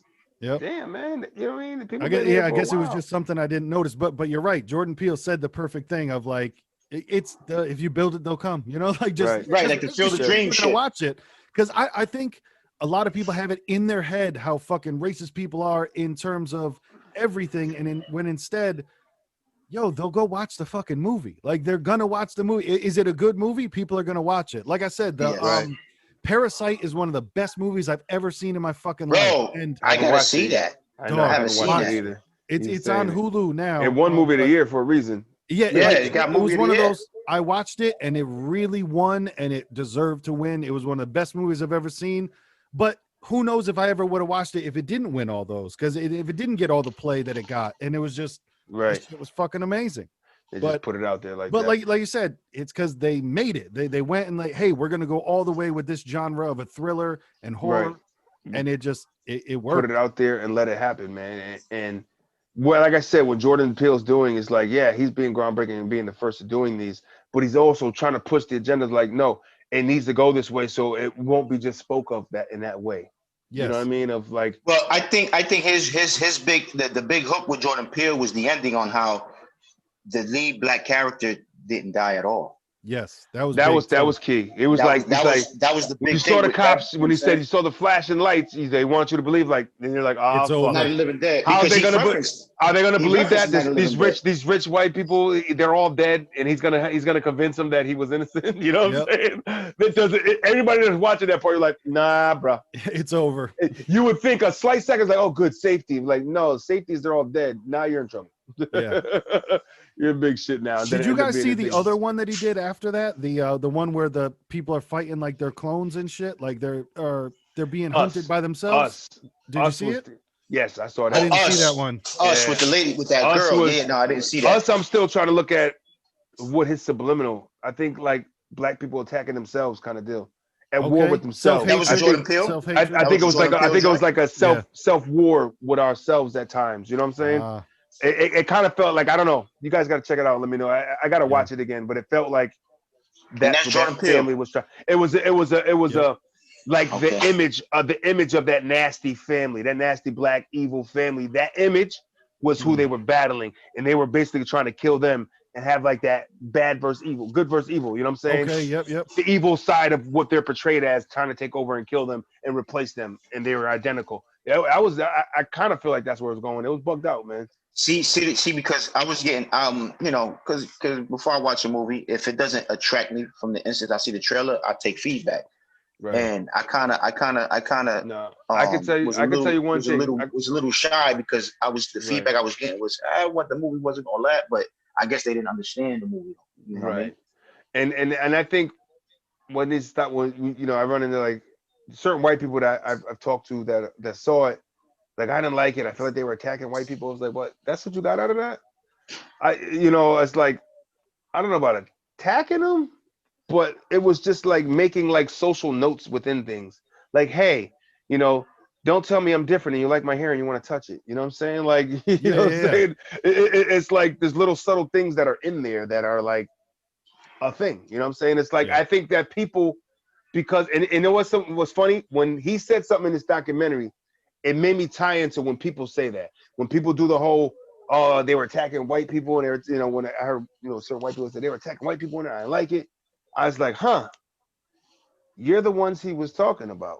You know what I'm saying? When he was saying the whole what was he saying? It was the way that it was a line he had said. Fuck. That the discomfort of you didn't like it because there wasn't a white hero. Sort of, you know what I'm saying? Yep. There was no white person in the movie that was the good guy. At the you know end, what I mean? There was nobody that was like all these racist white people in here, but you got the one good white guy that's gonna come help. The savior. The savior, right, like, hey, right. guys, I'm not like them. I'm not like that, right? Because you thought his girlfund was gonna be that. Remember they portrayed. That's what they were saying. But you gotta watch. I'm kind of giving you spoilers. Yeah. I'm sorry. Watch, my bad. But you know what I'm saying? It's all good. But the way it was in the movie, it was painted as she was gonna be. So he really took you for loops to it. It's like, oh, there was no good like white person to the rescue. You know what I'm saying? Yeah. Like a lot of those movies you see, and I think that people that were offended by that move didn't like it. You know what I mean? Because they were offended by like, they're making white people look bad. I said, no, it's just a story. But I'll tell you, for me, I've said it before in a joking manner, but I wish there was a different name for what I am, because when people say white people, I know who they're talking about, and I'm not that. You know what I'm saying? Like that's the shit that fucks with me. Right, white people. Exactly, because there's those type of people who like, I've never even met them, but like I see them on the internet. You know what I'm saying? I'm like, holy fuck, yo, that's not me. Like I wish I had another. And it sucks because because now when you come out and say things like that, somebody black will look at you and be like, that nigga just trying to cover it up. He's trying, right. You know what I mean? He just trying to say that shit because he don't want us to be on to him. You know what I mean? Like, you know what I mean? You can't have an honest opinion of like, yo, I don't know what them niggas be about either. Like, yes you do. Yes you do. Yes you do. You got a rich nigga in your pocket right now. Like, no, I don't. Because I'm telling you, like, you remember Chris Rock obviously had the famous stand-up of like, there's a difference between black people and N-words. That's why I'm like, yo, there's a difference between white people and whatever the fuck I am, because I'm not that. I don't get that shit. Somebody give me a word. Pinky, what do you want to do? Don't call me Pinky. What do you want to do? I need my own name over here. What the fuck is going on? Give me a new name. Because I feel I'm like, yo, and we can identify whatever you want to be called. Because I'm like, yo, I don't like those fucking people either. Because they're a different fucking breed, dude. I don't know what it is, but I mean, that's the same shit. Like we were saying, you know, you can't paint the brush over everybody and include everybody as the same, you know, all people. They don't want to be. You can't help somebody that don't want help. You know what I'm saying? Like, because I feel, because there also is that thing where Jordan Peele says, some people might get aggravated, but I'll tell you, for me, I tried to watch a DL Hughley stand-up special, and bro, literally his entire set now is white people are blah blah blah, and I'm like, he roasts them a lot. I'm not offended because you're making fun of white people. I'm like, bro, come on, say something else. Like you're to me, more context. Black people do this, white people do this. Like, all right, that angle's been beat to the ground a lot. Yeah, I just don't think DL is funny at all. Even when he was coming out even when he was on the BET Comedy Central. Yeah, he had moments. He was a good host, though. I thought he was a pretty good host. I feel you on that. He was a good host. I thought he was. He was a great host. His stand-up. You know what else I feel like? Well, I like them in movies. I like them as an actor, but I don't like their stand-up as much as Mike Epps. I don't like the way he delivers. I don't like the way he delivers his jokes. I've never seen a good stand-up by him, because I remember he had like a big. It was like Showtime or HBO. Right. And shit, Mike Epps. Mike Epps, right? He's funny he's as better hell. in like. He doesn't set his jokes up. He just has spontaneously. He just spontaneously throws them out. You know what I mean? He's better in like situations versus stand-up. You know. Right, because stand-up is a poetry. It's you're basically fucking you're Geppetto for the audience. You know what I mean? You got him on a string. You know, he doesn't do good with like the jokes where they come back to it. You know what I'm saying? He doesn't. Dave Chappelle and Chris Rock, man. Them two guys are. Chappelle is real with his shit, man. You gotta love Chappelle. He does it the right way. He sprinkles in some of it, but you know what I mean? He doesn't do it overload so much. You know what I'm saying? And I think Chappelle, isn't afraid to speak. I think Chappelle has enough clout. He has enough money. And like Chappelle's in a situation, and that's the best situation to be in nowadays. Chappelle's in a situation where nobody can shut him down. He has enough money. Yep. He can do everything himself. Like, all right, cool. You don't, if Netflix won't fuck with Chappelle, if anybody won't fuck with Chappelle, he has enough money to film it himself and put it out. It doesn't matter. Right. You know? So nobody can shut him down. So that's why I think Chappelle is, regardless of he has insane talent, but Self-made. he's not afraid to speak nowadays to where everybody is so afraid to speak. Like Bill Burr, he's another Cat one. Williams. He's amazing. Bill Burr Burr's is fucking funny as shit, amazing. man. You And ever see he him, just P? hosted Saturday Night Live. Watch Bill And- Burr, man. Do some stand up with Bill Burr, Yeah, man. he He's funny hosted as shit. Saturday Night Live and he shit on Bill white Burr. women for Is that taking the- over. He's from Boston. Who is that? Who is that? Bill. He's a He's a comedian. white He's dude. Bill Burr. I heard from that. Boston. He's a white dude. He used to have red hair, but now he shaved his head. Yeah. But he hosted Saturday watch Night some of Live. his stand-ups though. He says some real Yeah. shit in his stand-ups, man. That are just What hilarious. movie? What movies is he in? What movies? Is he in? He's not really movies. No, I haven't he's seen been him, on yeah. TV shows. Like he was Yeah. on Breaking Bad, stuff like that. He was Right, on the right, Chappelle right. show too during the racial draft. He was one of the hosts of that. Yep. He's a I funny. got dude. it. Yeah, you just gotta. The best thing to say, P, is just go into a stand-up. He's got some on Spotify you can listen to. Yeah. You know what I'm saying? But yo, check it out. the dude is hilarious, man. He's really. Yeah. I think spot on with the Owens joke. is pretty funny too, though. Who's that? Greg Owens. Oh The- yeah. the white guy. Yep, the white Greg dude that kind of Owens. has like a From a Ohio. black scent. Yeah. The black wife. Oh yeah. yeah. Greg Owens. Yeah. That's the name, Greg Owens. Yep. He's, from, He's not like, the bad. Bayou. Yeah, he's pretty good. He's pretty funny. Yeah, but I'm telling you about Bill Burr. He hosted Saturday Night Live, and like he had a stand up where he was, shitting on white women for trying to take over the Me Too movement. You know what I'm saying? And immediately they quote try to cancel him, but he's uncancelable. shit. Like he has a fan base, and Right. the people that they can't cancel, they give up real fucking quick. Because the Right. people don't know nowadays still that like you can complain all you want, and that does not mean that anyone has to change anything. All that means is that you have voiced your opinion. Thank you for voicing your opinion. That doesn't mean anything changes now. All you did was say what you wanted to say. And the people that don't apologize are the people that are winning nowadays. The people that just I go, mean, you know what? One of the said what first I ones said. to stand is right. The one who was one of the first ones too. Not one of the first ones, but a pioneer of it. Howard Stern, man. hell yeah. He fucking Howard planted Stern. his flag. He planted his flag in that mountain. Oh, He yeah. said, "Move me," and he just Yep. kept moving from there, man. Like he was so edgy. He was so disrespectful, so offensive. Yo, But for a that's how he champion came of free across to speech. people. Yeah, You're yeah. right. That's how he came across because he expressed whatever Yep. You Oh, could. I rip. Yeah, I He was rip on more into C100 like forever. I rip more into like the whole having like for shits and giggles having somebody like Beetlejuice. Like I get more on somebody about that. Like you know what I mean? Yeah.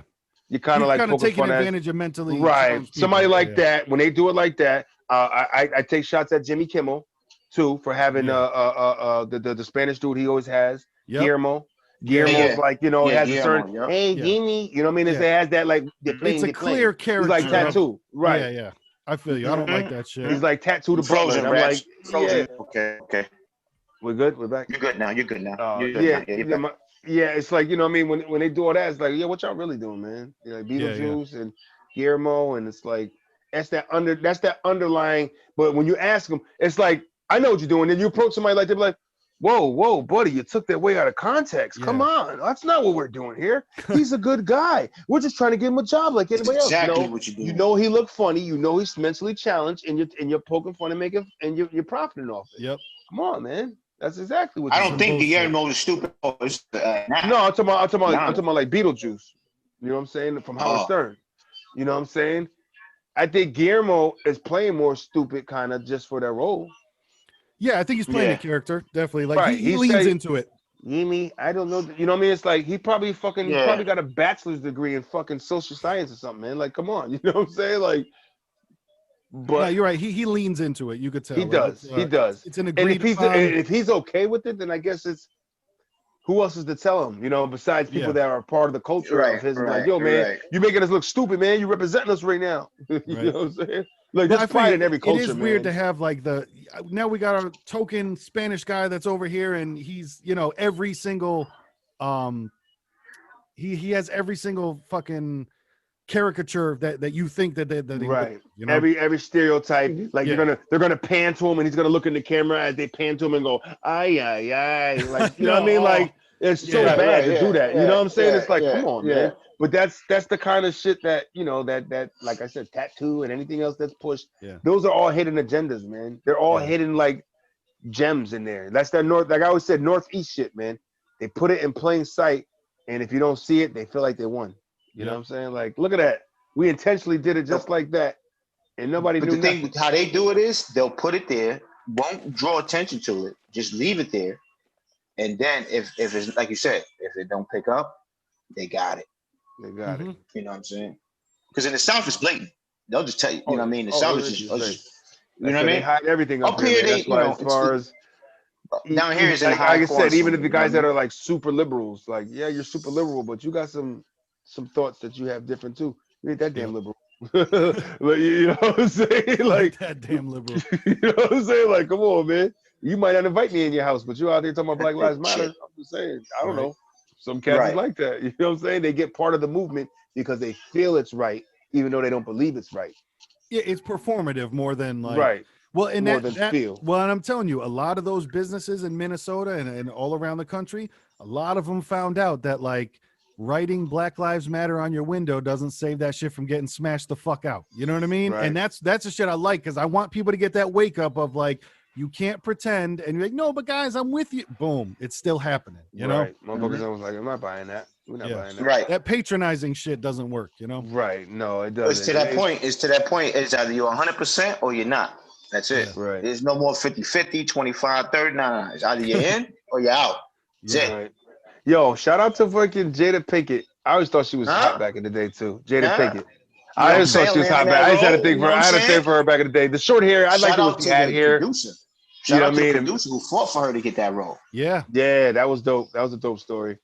You know what I'm saying? And those are like, there's got to be some horror stories behind the scenes of, because if you have to fight for a black woman to be in the role, like, wow, what the fuck you guys thinking about? Because now you're thinking about like you go into the lines of like barriers that have been broken just for women alone to have a lead role. Like that shit ain't something in movies. Like nigga, you ain't down with girl. What's wrong with you? You know what I mean? Right. How about that? Speaking of Pam Grier, I thought that was pretty funny with Snoop. Snoop. Yeah. He was like, here's Snoop, the badass rapper. Snoop, bitches ain't shit for hoes. You know what I'm saying? And he blushed. That motherfucker had a kiss scene with Pam Grier. He said, all right. He said they were going at it. He said, all right, cut. He's like, yo, Snoop, you blushing, man? Said, yo, man, that's a fantasize this lady. But just think about that. A woman you fantasize about as a kid. You know what I'm saying? Now you're in a movie as an adult and you're fucking kissing her, bro. That's like amazing. That's mind. You know what I'm saying? Like I used to rub out the Tyra Banks fucking swimsuit issue, man. Real shit. I had Tyra Banks like, oh shit, that little swimsuit, she was hot. Like, you know, I had a thing for it. Like, if I had a chance to kiss Tyra, I probably fucking prematurely let go everywhere. For real. You know what I mean? Like, oh Tyra, oh, you know how many shots I did? Oh, yeah. There's nothing like that childhood crush. Yo, like for me, I still can't believe that Carmen Electra looks so good. Like it blows my mind where I'm just like, what the fuck is happening? Why does she still look so good? And I'm not complaining, obviously. You know who else look good too like that? Paula Abdul. I ain't go front. Yeah. Paula can get it. Paula can get it. I'm like, damn, Paula, you like 50 something, right? Okay. You know who else looks good still? And I don't know, you know, Jenny McCarthy still does not look bad. Like she still hasn't hit that like oldness yet, you know? She still looks good. She's got a good doctor, she's found them. For real. Tony Braxton. Tony Braxton is the epitome of black don't crack. All of them. Like, right. She's the statue of that shit. Her and Patti LaBelle. Yeah. But you know what I mean? Yeah. Yo, and you know what one I didn't see that it was just one of those, I don't know how I never got around to watching it, but I gotta watch it. It's fucking Tales of the Hood. It was one of those like I love it. That was my next when he broke that one down, that was so dope because I used to kill that movie. And I just watched it not too long ago actually. It's one of those I've seen bits and pieces, but never seen the whole thing. It's like I love that movie because there was all short stories in it. But it was like the awareness every story had an awareness of some sort, which is dope, man. You know, you're talking about around the Rodney King riots is when that police brutality shit dropped. You know what I mean? That's early 90s, man. You know, Watts riots, that was all with that. And the good thing about the Tales from the Hood too was how it turned around, and now, you know, at the end of all those short stories, the oppressor became the victor. Yep. Right. You know what I'm saying? So that was like a first in its own in that kind of sense. Yeah, now Tales from the The Hood was flip of official. yeah. Tales from the Hood was official, man. I know. It was the other one because there was Tales from the Hood, Tales from the Dark No, it's Side. Tales from the Crypt, and then it's Tales from the Tales Hood. from the no, there was Tales from the Dark Side, Demon Knight. That's the one that Jada Pinkett was in.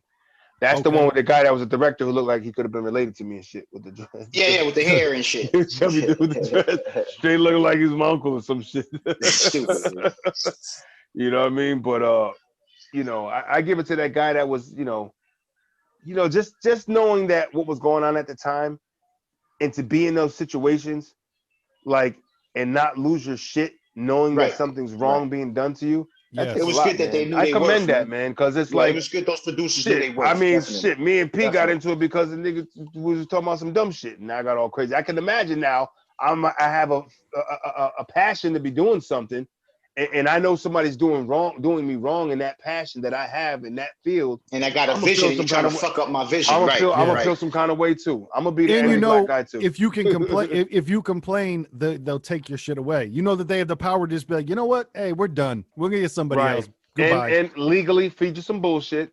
Yeah, contractually, nothing's promised. To the point where it's like, I can't fuck you up. I go to jail. I can't sue your ass because you got a better lawyer than me because you got more money than me. Yeah. You know what I'm saying? It's like lot is just taken on the chin, man. And I'm sure whatever contract I signed, they said we can fire you at any point, whatever. You know what I'm saying? All that shit. Clauses, all those small little fucking asterisk clauses and shit. Shout out to Santa, because we're gonna see pictures of him in a mask and it's gonna break your heart. Come on. I know. Santa Clauses. Goddamn Santa with the COVID mask on, man. I'm gonna get him a nice neck. I'm gonna get him a nice neck gaiter. You know what I'm saying? The neck gaiter with the fucking jingle bells on it, nigga. Fucking neck gaiter. That's amazing. I just been in love with that word since I found out. What are those things called that you fucking slide up and like the ninja kind of thing? And then I look the neck gators. I love it even more. Hey baby, you go order me that the neck gator. The gator. Yo babe. I need some neck gators. So what the fuck are you talking about, cousin? But I think going I need some neck gators. What kind of provocative shit you? Like, she knows what they are. She's like, no, you don't. Shut up. She knows what they are, though. You don't need no gator. You don't need a neck gator. You're a lifesaver. Nah, but it is documentaries like this that I enjoy because now I see everything in a different way. And I believe moving forward, the next time I see a horror movie that who knows if it's a full black cast or just, a couple of people of color on the dais, it'll be. Now you got your senses up. Now you got your senses up. It's like differently. Right. Is this a subliminal move, or you guys? Right. I feel like some people are. I feel like some people are too scared. Now. I mean, I don't know. I can't say too scared. Maybe too scared to actually be bold enough to try it and push it out there like that. Yeah. So I would think there's more conscious people of like, man, we could really fuck this up. We're putting out this movie. Let's make sure it's right, man, because this is the cancellation generation, right? That's what they're calling it. Yeah, and then too, you don't want people to overthink of like, damn, I only have one black guy in the movie. Do I need to put in three? Like, right now, you're taking away from the actual product itself. Yeah, and that sucks. That if you really can't put together a movie because you have to think about the race. I mean, the only time you should be thinking about that is like, okay, I'm about to film a movie that takes place in South America. You might want to have South Americans there. You know what I'm saying? Like, I don't want to go see a movie that was based in South America and then there's all these fucking pale blond hair, blue-eyed guys fucking walking around. Then it's what you call whitewash. All fucking South America. I'm like, what are we doing? Show me what's going on in South those America. Movies, I think it's going to change because those movies don't fucking work anymore. Because what was the one? It was about something about Egyptian gods, and everybody in it was a fucking white person, and the movie flopped immediately. The movie flopped immediately. Everybody shit on it. Man. It's like, so I think, man. I think eventually people will be like, listen, you can stop doing that because you see it doesn't work, right? You know what I mean? So I think that's why one of my favorite movies was Mel Gibson's Apocalypto. Yep. I love that movie. Never saw that shit, bro. No, you gotta watch it. It's all subtitles, you know what I'm saying? It's all about the underwater birth scene. Oh god, yeah, it was phenomenal. But the movie itself, man, it's like you can't just cast a bunch of like white people in it, like they're natives, and they actually had to find people that spoke the language. You know what I'm saying? Or if that, I don't know if that dialect was real, but it sounded real. You know what I'm saying? And they gave subtitles. That's the scene where he's got all that blood on his face when he was showing him at the end with the blood all over his face and shit. He had blood on his face? No, he had more like mud on his face. He was a soldier in that movie. No, not that one. No, Mel Gibson directed this. He's not even in it. Yeah, he directed it. Oh, he directed the Apocalypse. Okay, he's not in it. Okay. Nope. This is all native. So he gave it just for them. All native, no English, no nothing. Just, you know what I mean? That tribe and those people, phenomenal though. I like the cinematic flair of the whole, you know, the ambiance of the you know, shit was, you know, you could feel the energy of these people without, you don't have to understand the language, you know, read it to know what's going on, but they sold it, man. These guys were fucking, like, I felt like I was trapped with them niggas about to be sold off into slavery. Like, you know what I'm saying? They're like, shit was real. Yo, you know some of the movies I got to check out too? Remember when the lady was talking about when they came out with a whole series of movies when they said just add the Z?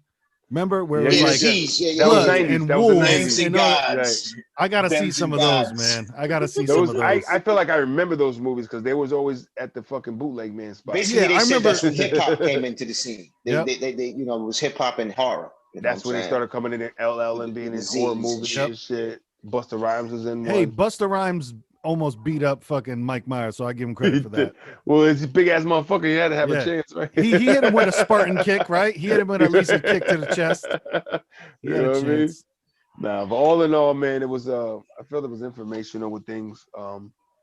It's like, yeah, you got to feel it. You knew what was going on, but to kind of hear some stories from people that were actually they went deeper, right when they were experiencing it. So it's like, okay, you know, in the forgotten movies, like I can't imagine what Blackenstein looks like watching that in 2020. You know what I'm saying? How they were saying there were some real bootleg because they were saying, especially that's what it looks like. Because especially with a lot of when they were talking about the blaxploitation films where they would just kind of do it on a law of averages shit to where, you know, the thing, I mean, I'll go talk to 50 girls. If 2 say yes, cool. And I got 2. But they were saying with the blaxploitation films where they were just like, let's just knock them out, see what hits. I'm sure there's some ridiculous films out there because of that shit. But even those 2 actors, the guy that was in Tales from the Hood 2 and the other dude with the 2 black older black gentlemen that was talking. Oh, he played in mad movies. The guy with the gap. Yeah. He played in mad shit, man. I love him as an actor, man. And then the dude next to him. Yep, Ken Foray was the dude next to him because he had a deep ass voice. He was the one that we were talking about before. He played in a lot of the. So the guy was saying with the gap and stuff, he's like, yeah, so you know, I get presented and the guy's like, hey, what's up, pimp?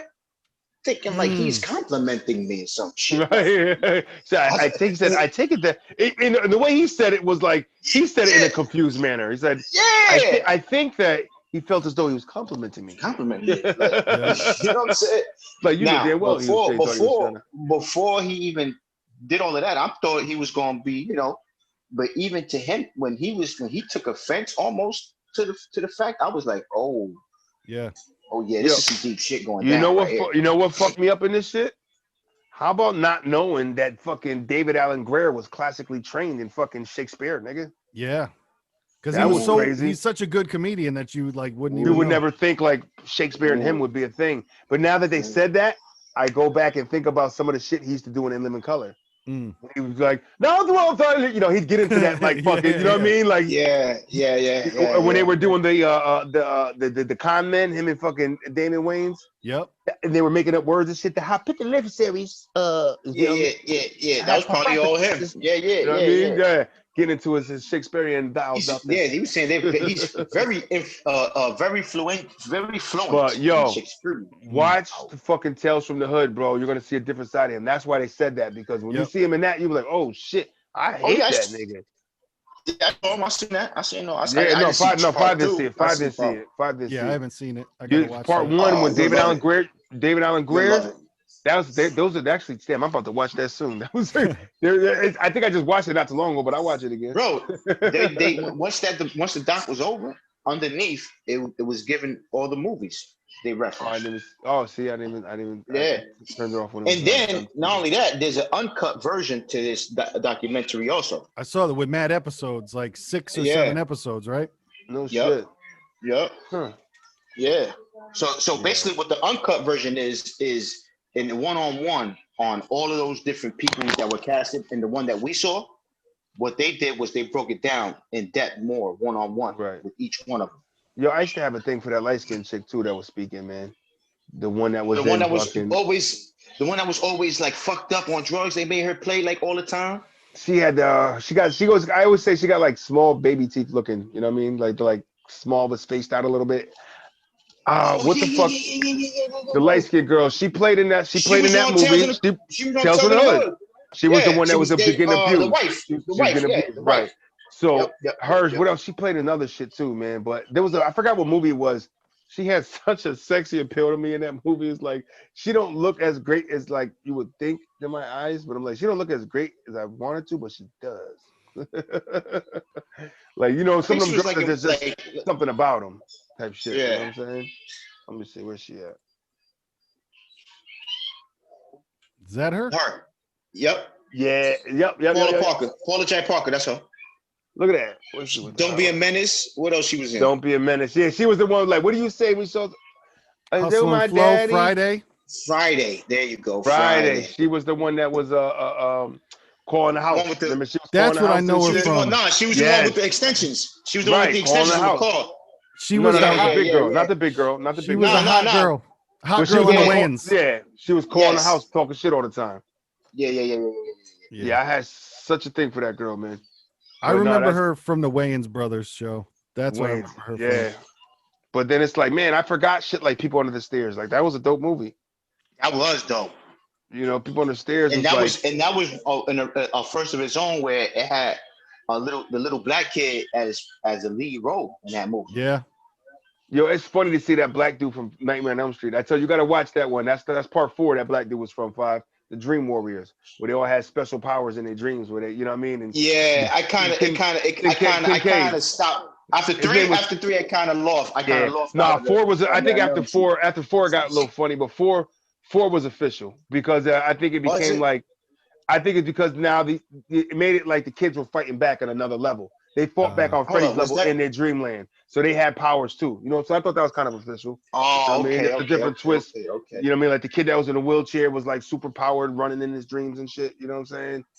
Oh, I did see that one. Yeah. The only black dude that was in it. That's why he was there. He was the one that was talking. Kincaid. I did see he was the one that was like the angry, but he was the angry. And it's funny because they made him the angry black dude. You know what I mean? What motherfucker? Everything was angry, but they were all like troubled youth, so they were all angry. If you think about it, they were in a troubled youth. And how fucked up was that lady was saying? When she was describing like how fucked up the monster's gonna be, right? It's not a real bad monster until you beat up the black guy. Yes. I know. They put out a lot of movies though, but that's a thing though in movies. It's so true. It's like. If the big black dude gets his ass beat, you're like, oh no. Yeah. You don't know how powerful it is. Shit, right. I've seen that shit. It's because that also of that almost like, is that a stigma against like big black dudes that they should all be looked at as scary and like, right? You know what I mean? Born to be next to, is that hidden shit they're trying to do? Or is it just like, hey, we're showing homage to the big black dude that nobody should fuck with him. You know what I'm saying? Yeah, because a lot of times is it a jab or praise? Jab or a lot of times the black dude in the group, say like in a zombie movie, that black dude is the muscle. You know what I'm saying? Right. He's the one where if a zombie comes, all right, crack their fucking neck real quick, uppercut, whatever the fuck. Right. But then you look at it like, well, but then like if they go down, then you're just like, oh my God. He's really serious now. As strong as we have. As strong as we have. Not Tyrone. Oh, that's why, because she was comparing the take. She was saying, well, to me, because she was, you know what I mean, it can go both ways, you know what I mean, on the black people, getting killed. She's like, if it's a good movie, you know what I mean, the black guy is very important because they're gonna keep him alive because he's gonna be the point where if the monster is real or not. Kind of. There's where she was getting her comparisons on that. Yeah. Right. There was a lot of like that. What you call it movie where he had got that pan shot, that close up camera for. Yeah. That looked like a pretty official movie. Abby, that looked like the fuck out. Like she Yeah. was making those fucking crazy, like she was selling that shit, man. Exorcist Oh, she style, was. like She was the first. she was selling the hell out that shit. I was like, oh, that shit kind of bugged out. Son. Her the thing with her was the sexualness, the sexuality of it. Right. Yep. You know what I mean? How she was getting her victims. Well, Pam Grier was like, she finally sexuality. broke her shit. Like, yo, y'all just wanted me to be the sexy chick all the time. Like, I want a lead role. Can I be a fucking lawyer today? You know what I'm saying? Can like, I actually act? Can I do right? Or something do I? besides So just should I just come in and give your taglines? I'm a bad mother. You know what I'm saying? Shut You your know, mouth. listen here, sweet pea. Ain't the baddest thing around here since Well, you know she what I mean? said the Like, acting. They were saying her best acting was in Black and White. Yeah. right, because she got her act, as they call acting chops. You know what I mean? She had got her chops in there, like Will Smith do when he stopped doing comedy. It's like, yo, this nigga got chops, bro. Yeah. Shit. You realize when he first did, I think Raps got some acting chops. Yeah. Young Pastry got some acting chops. Yeah, we do. You know what I'm saying? You know what I'm saying? I really had no roles, nigga. I wouldn't let Sorry, you still got some acting chops, nigga. Nah, but you know what I'm saying? Somebody like Will Smith, you know what I'm saying? Like the nigga, when he first came out, I think they took him serious when he did Independence Day. That was his first, I think, serious role. They were like, oh, okay, Will, you could do action? Now, and you know what got him all that? You know the scene. It was the scene on fucking Fresh Prince of Bel-Air where why ain't he want me, man? Why did my daddy want me? That's what it was, because that whole shit, there were heartfelt moments on Fresh Prince of Bel-Air, but when he had that shit where he broke down crying and Uncle Phil hugged him, wow, that shit was fucking. That was real. When he screamed, "You're not my father," that shit was real. Like I had got goosebumps because I remember a moment when my steppops raised me. I went through some dumb shit like that because being young and angry about something, I said it. You know what I mean? So I know I felt that raw emotion of saying something like that, knowing you don't really mean it because this is somebody who's giving you everything like a father, and that's who you look at as a father. You know what I mean? He didn't mean it, but he was so pissed off because it was like he had a glimpse of a light of somebody he wants to put light on that don't deserve it. You know what I'm saying? So that was relatable for me, man. I was like, oh shit, Will. You know what I mean? And when he did that, I was like, okay. And then the other episode when Carlton got shot, he did his thing in that one too. You know what I mean? That was like, oh. But that's why I think people like kind of peeked in at him and were like, whoa, he can do more than, and obviously he's amazing at comedy, but shit, that's when you look at your assistant and be like, Martha, can you get Will on the phone? Thanks. Yeah. Let's get him some more stuff. Right. But yeah, man, I think it's about time to vote on this mug. And all right, I picked it, so I flicked it. Lead it off.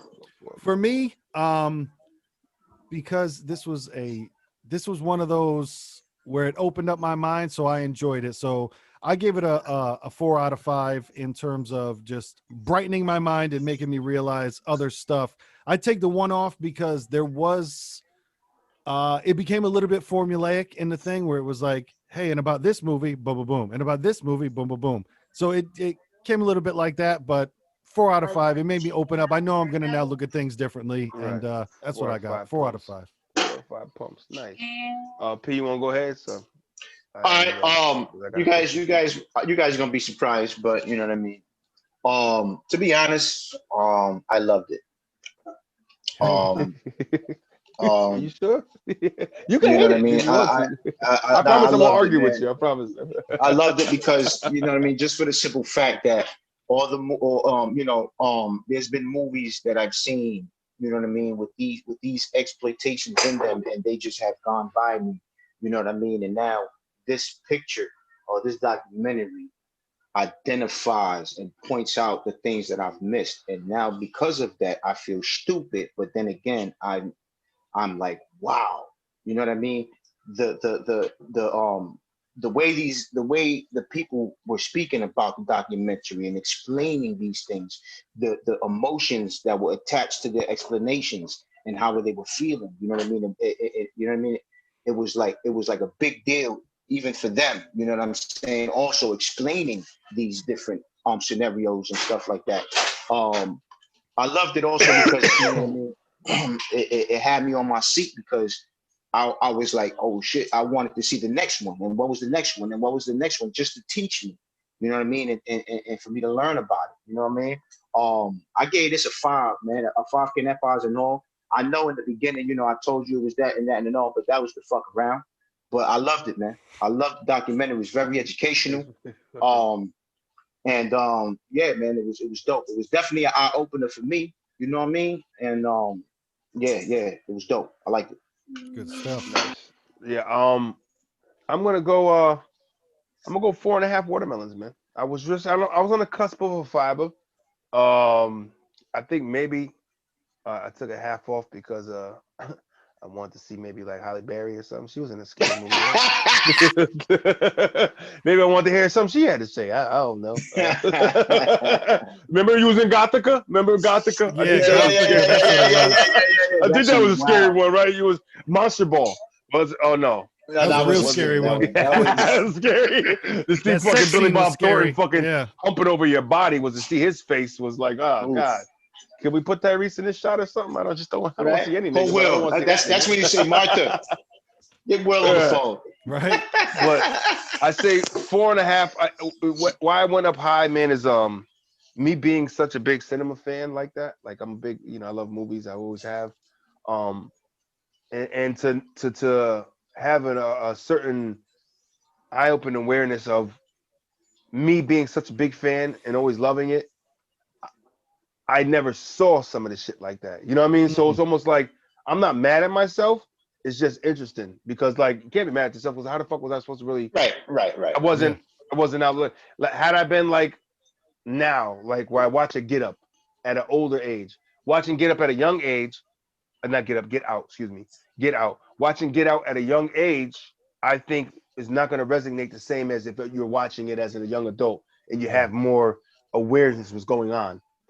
So to see some of those movies that I grew up loving and watching, and to actually hear some backstories behind them, and hearing experiences from actors, and look, not every actor up there was angry about things, and they kind of was. If you look at it, it kind of was just more taking it as like, hey, it was what it was. I mean, it was fucked up, but we were trying to get paychecks. We were trying to pursue a career, and that's what we had to take on the chin in order to get it. You know what I mean? So I kind of like I felt that. You know what I'm saying? It's like, hey.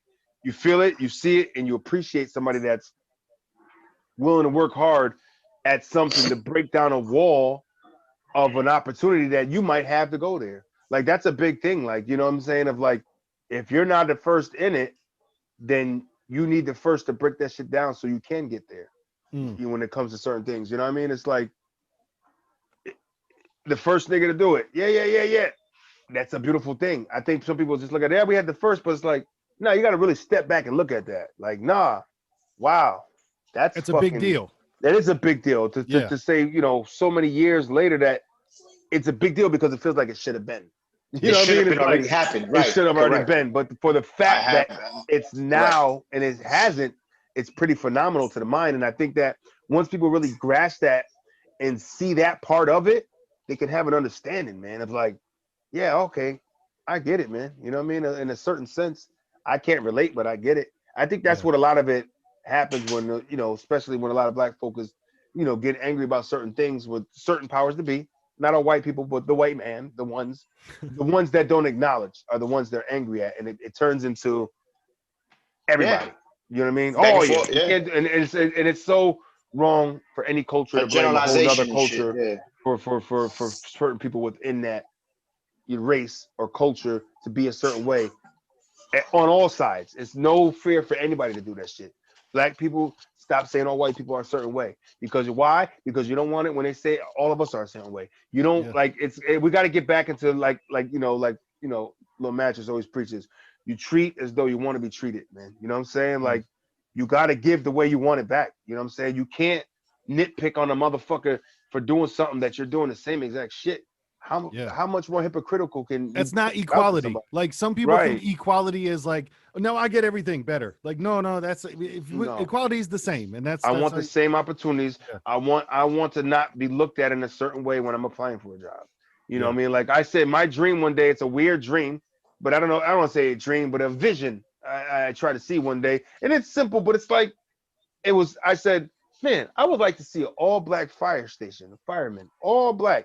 And they're like, well, what is this? Like, no, that's not pro arrogant black. That's just like excitement of seeing something that's never been done. And you know what I'm saying? Of like, wow, that to me shows a progress. It's not to point it out, and you don't need to point it out and put it on the billboard. Like, look, it's going to be because it'll be the first. But when you actually look at it, it's like that's a beautiful thing to see. It's dope. It's cool. I think because it needs to be normal. That's my point. Is it needs to be normal, and the fact that we as people in society don't make it normal, man, we're never gonna get ahead, man. And you know, like Jordan Peele said, everybody's uncomfortable. You know, you can make. You just got to make it. You got to make them believe, man. Yep. You know what I mean? You got to show them that you have a light that you can shine that people can fuck with, man. And even if something doesn't work, you got to make it and put it out there and see that it doesn't work. You can't just do the shit in your head. You got to live outside of your head. That's you don't know if you don't listen. You don't know the muffins are good until they're done. You know what I'm talking about? Bars. Come on, baby. You know what I'm saying? I wonder how the muffins taste. When they're done, you're gonna find out. Wait for the muffins to be done, y'all. You know what I mean? So now I get 4.5. You have to wait for the muffins. You know, I felt there was a big one as far as speaking for me being a cinema fan, and then horror probably being one of my favorite genres. Oh yeah, between that and comedy. So it's to hear the experiences of, you know, the brown people at that time of being in that. You know what I'm saying? And like I said, I'm pretty sure you can talk to like Polish immigrants and like we had no chance either. Like I get it. I can do that. All I'm saying is I'm speaking on something I'm seeing that I ain't never seen before. Yeah. And it's an exciting thing to see, man. You know, I think that sometimes people have a problem with other people's pride. And I think that's something that needs to stop, man. Like somebody's pride shouldn't offend you. Yeah. You know yeah. Like when an Irish guy's running through the streets and he wants to have Irish pride and he wants to get drunk and all that, let him be, man. You know what I mean? You know what I mean? When the Puerto Rican Day parade's going down and there's pride going and that flag is flying, let it be, man. That's those people's pride, man. You got no right to tell them that. Yep. You know, I feel like sometimes when black people try to show the pride, it still gets put in a certain way where like, but you guys are fucking shit up. And black people got to do a better job of representing ourselves. That's all. You know what I'm saying? Like, we can't always be in the news for the dumb shit. And you could say that you could say that it gets put out in a way where they're making it seem that way, but yeah, at the end of the day, we're doing that shit. You know what I'm saying? It's like ain't nobody put that in, ain't nobody make you pull that trigger but you, man. You know what I'm saying? Yeah, there's powers that be that put these things in your way and make access and availability, but it's choices, man. Life is a choice. You know what I'm saying? I don't know if that's a t-shirt, but it should be. For real, life is a choice. Oh, and I'm sorry, I wrote down one quote from this movie, and this was the one that hit me hard, and it was right in the beginning when the woman said, Black history is black horror, and because that's crazy. And that was fucking deep. That was like, and I paused when I'm crazy you said that because I paused it right there, and I'm like, yep.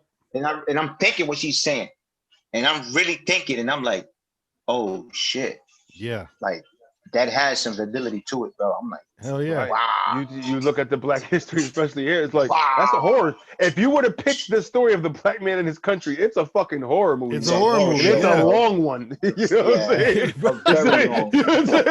I'm saying? I don't mean to laugh, but that is funny. But it's a fucking like it's a series, nigga. This shit ain't no 2-hour movie, bro. You know what I'm saying? It's like, did you guys see the new season? Shit, it's like fucking seasons right now, nigga. Season 401 right now. You know what I'm saying? You know what I'm saying? 400 seasons of this shit, man. It's gonna get better. Yeah. We're getting better, I think. Yeah. But that right there was very powerful and so true, man. I was held back when I was like, oh shit. I say continue to make good movies out there, man, and I like that this opened me up once again to now I get to go watch something else that I saw on this. You know what I mean? Like there's plenty of movies on there that I'm gonna go back and look up. Like I think there was Sugar Hill. That one looked crazy, you know, and a bunch of other ones looked crazy too. Yes, Abby looked wild. Blackenstein, I don't know. I just want to see it. It's probably the dumbest shit ever. But it's probably bad. They was kind of clowning it because they said they filmed it all in the dark or some shit. Dark, because they didn't have like money for lights and all that. Yeah, it's probably gave essence to it. Like, oh, it's dark and scary. Like them, Johnny. You know, that's the kind of shit they did. Shit, everything was a fucking come on. Everybody's in a box. T-shirt. So, Pastry, it's your turn to tell us what to watch. Come on. We got. I'm intrigued. What's going on here? I'm anticipating. I feel like it hasn't been your turn in a while, right? No, I had the what you call it last. The Halloween. The Halloween intro. I set off the Halloween intro. Where's the blood diamond? with that guy. Yeah, no, not that one. That's the voodoo. The last one was the voodoo. with the fairies, nigga. Oh, the fairies. Yeah, with the fairies. All right, so sticking with the holiday theme of the time of year, going spooky. I thought this one was interesting because now, P, I don't want you to be scared to watch this now. Yo, see if you can do the screen share because I think I just allowed. Okay. Because that's What the do you best mean? way to... What? Now all of a sudden I'm the butt of the joke here. Here we go. No. Hold up. There you go. There you go. Bam. The hell is that? Yes, no, goodbye. The Ouija board documentary. Let's talk about it. Yeah. Man. This is a documentary about the Ouija board. No wonder you said that shit. Find out what happens. A group of documentary filmmakers test the power and taboos surrounding Ouija boards and spirit boards. Follow the team as they travel across the U.S. to meet with witches, warlocks, voodoo practitioners to gain insight on how spirit boards are used in different religions and practices. Man, click play on that trailer. Click play on that trailer. Young Pastry did it again. So hold up. I thought that's the actual spelling of it. With an O, yeah. I thought it was with a W. Nah, Ouija's with a Q. Quija. No, it's. Is it an O? Is it an O? It is an O. I thought it was Ouija with a Q. No, I thought it was I thought the O was a fancy I thought Q. it was WEEGY. No, it's the O. Ouija. Ouija. And it's pronounced Ouija, and it starts with an O. But think about it, that's like French. That's like French is we. We is O. O-I-U. O-U-I is we. We. Is it? Babe.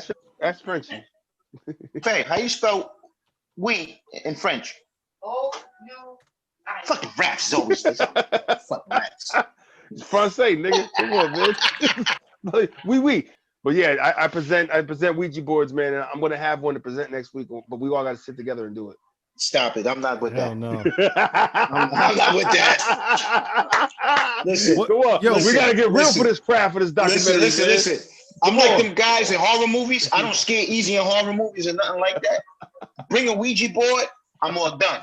Get the fuck out of there. Pew. I'm all done. I'm not with that. It ain't nothing faster than a pew, nigga. Pew. Yo, what is it called again? Gone. Yes, no, what? Yes, no. Goodbye. Ouija. Yes, no, goodbye. Is it on Prime? Documentary. It's on Prime. Yes, okay. no, goodbye. The Ouija documentary. Yep. So I figured we keep that rolling with this scary theme and bring a Ouija board into the picture. You know what I'm saying?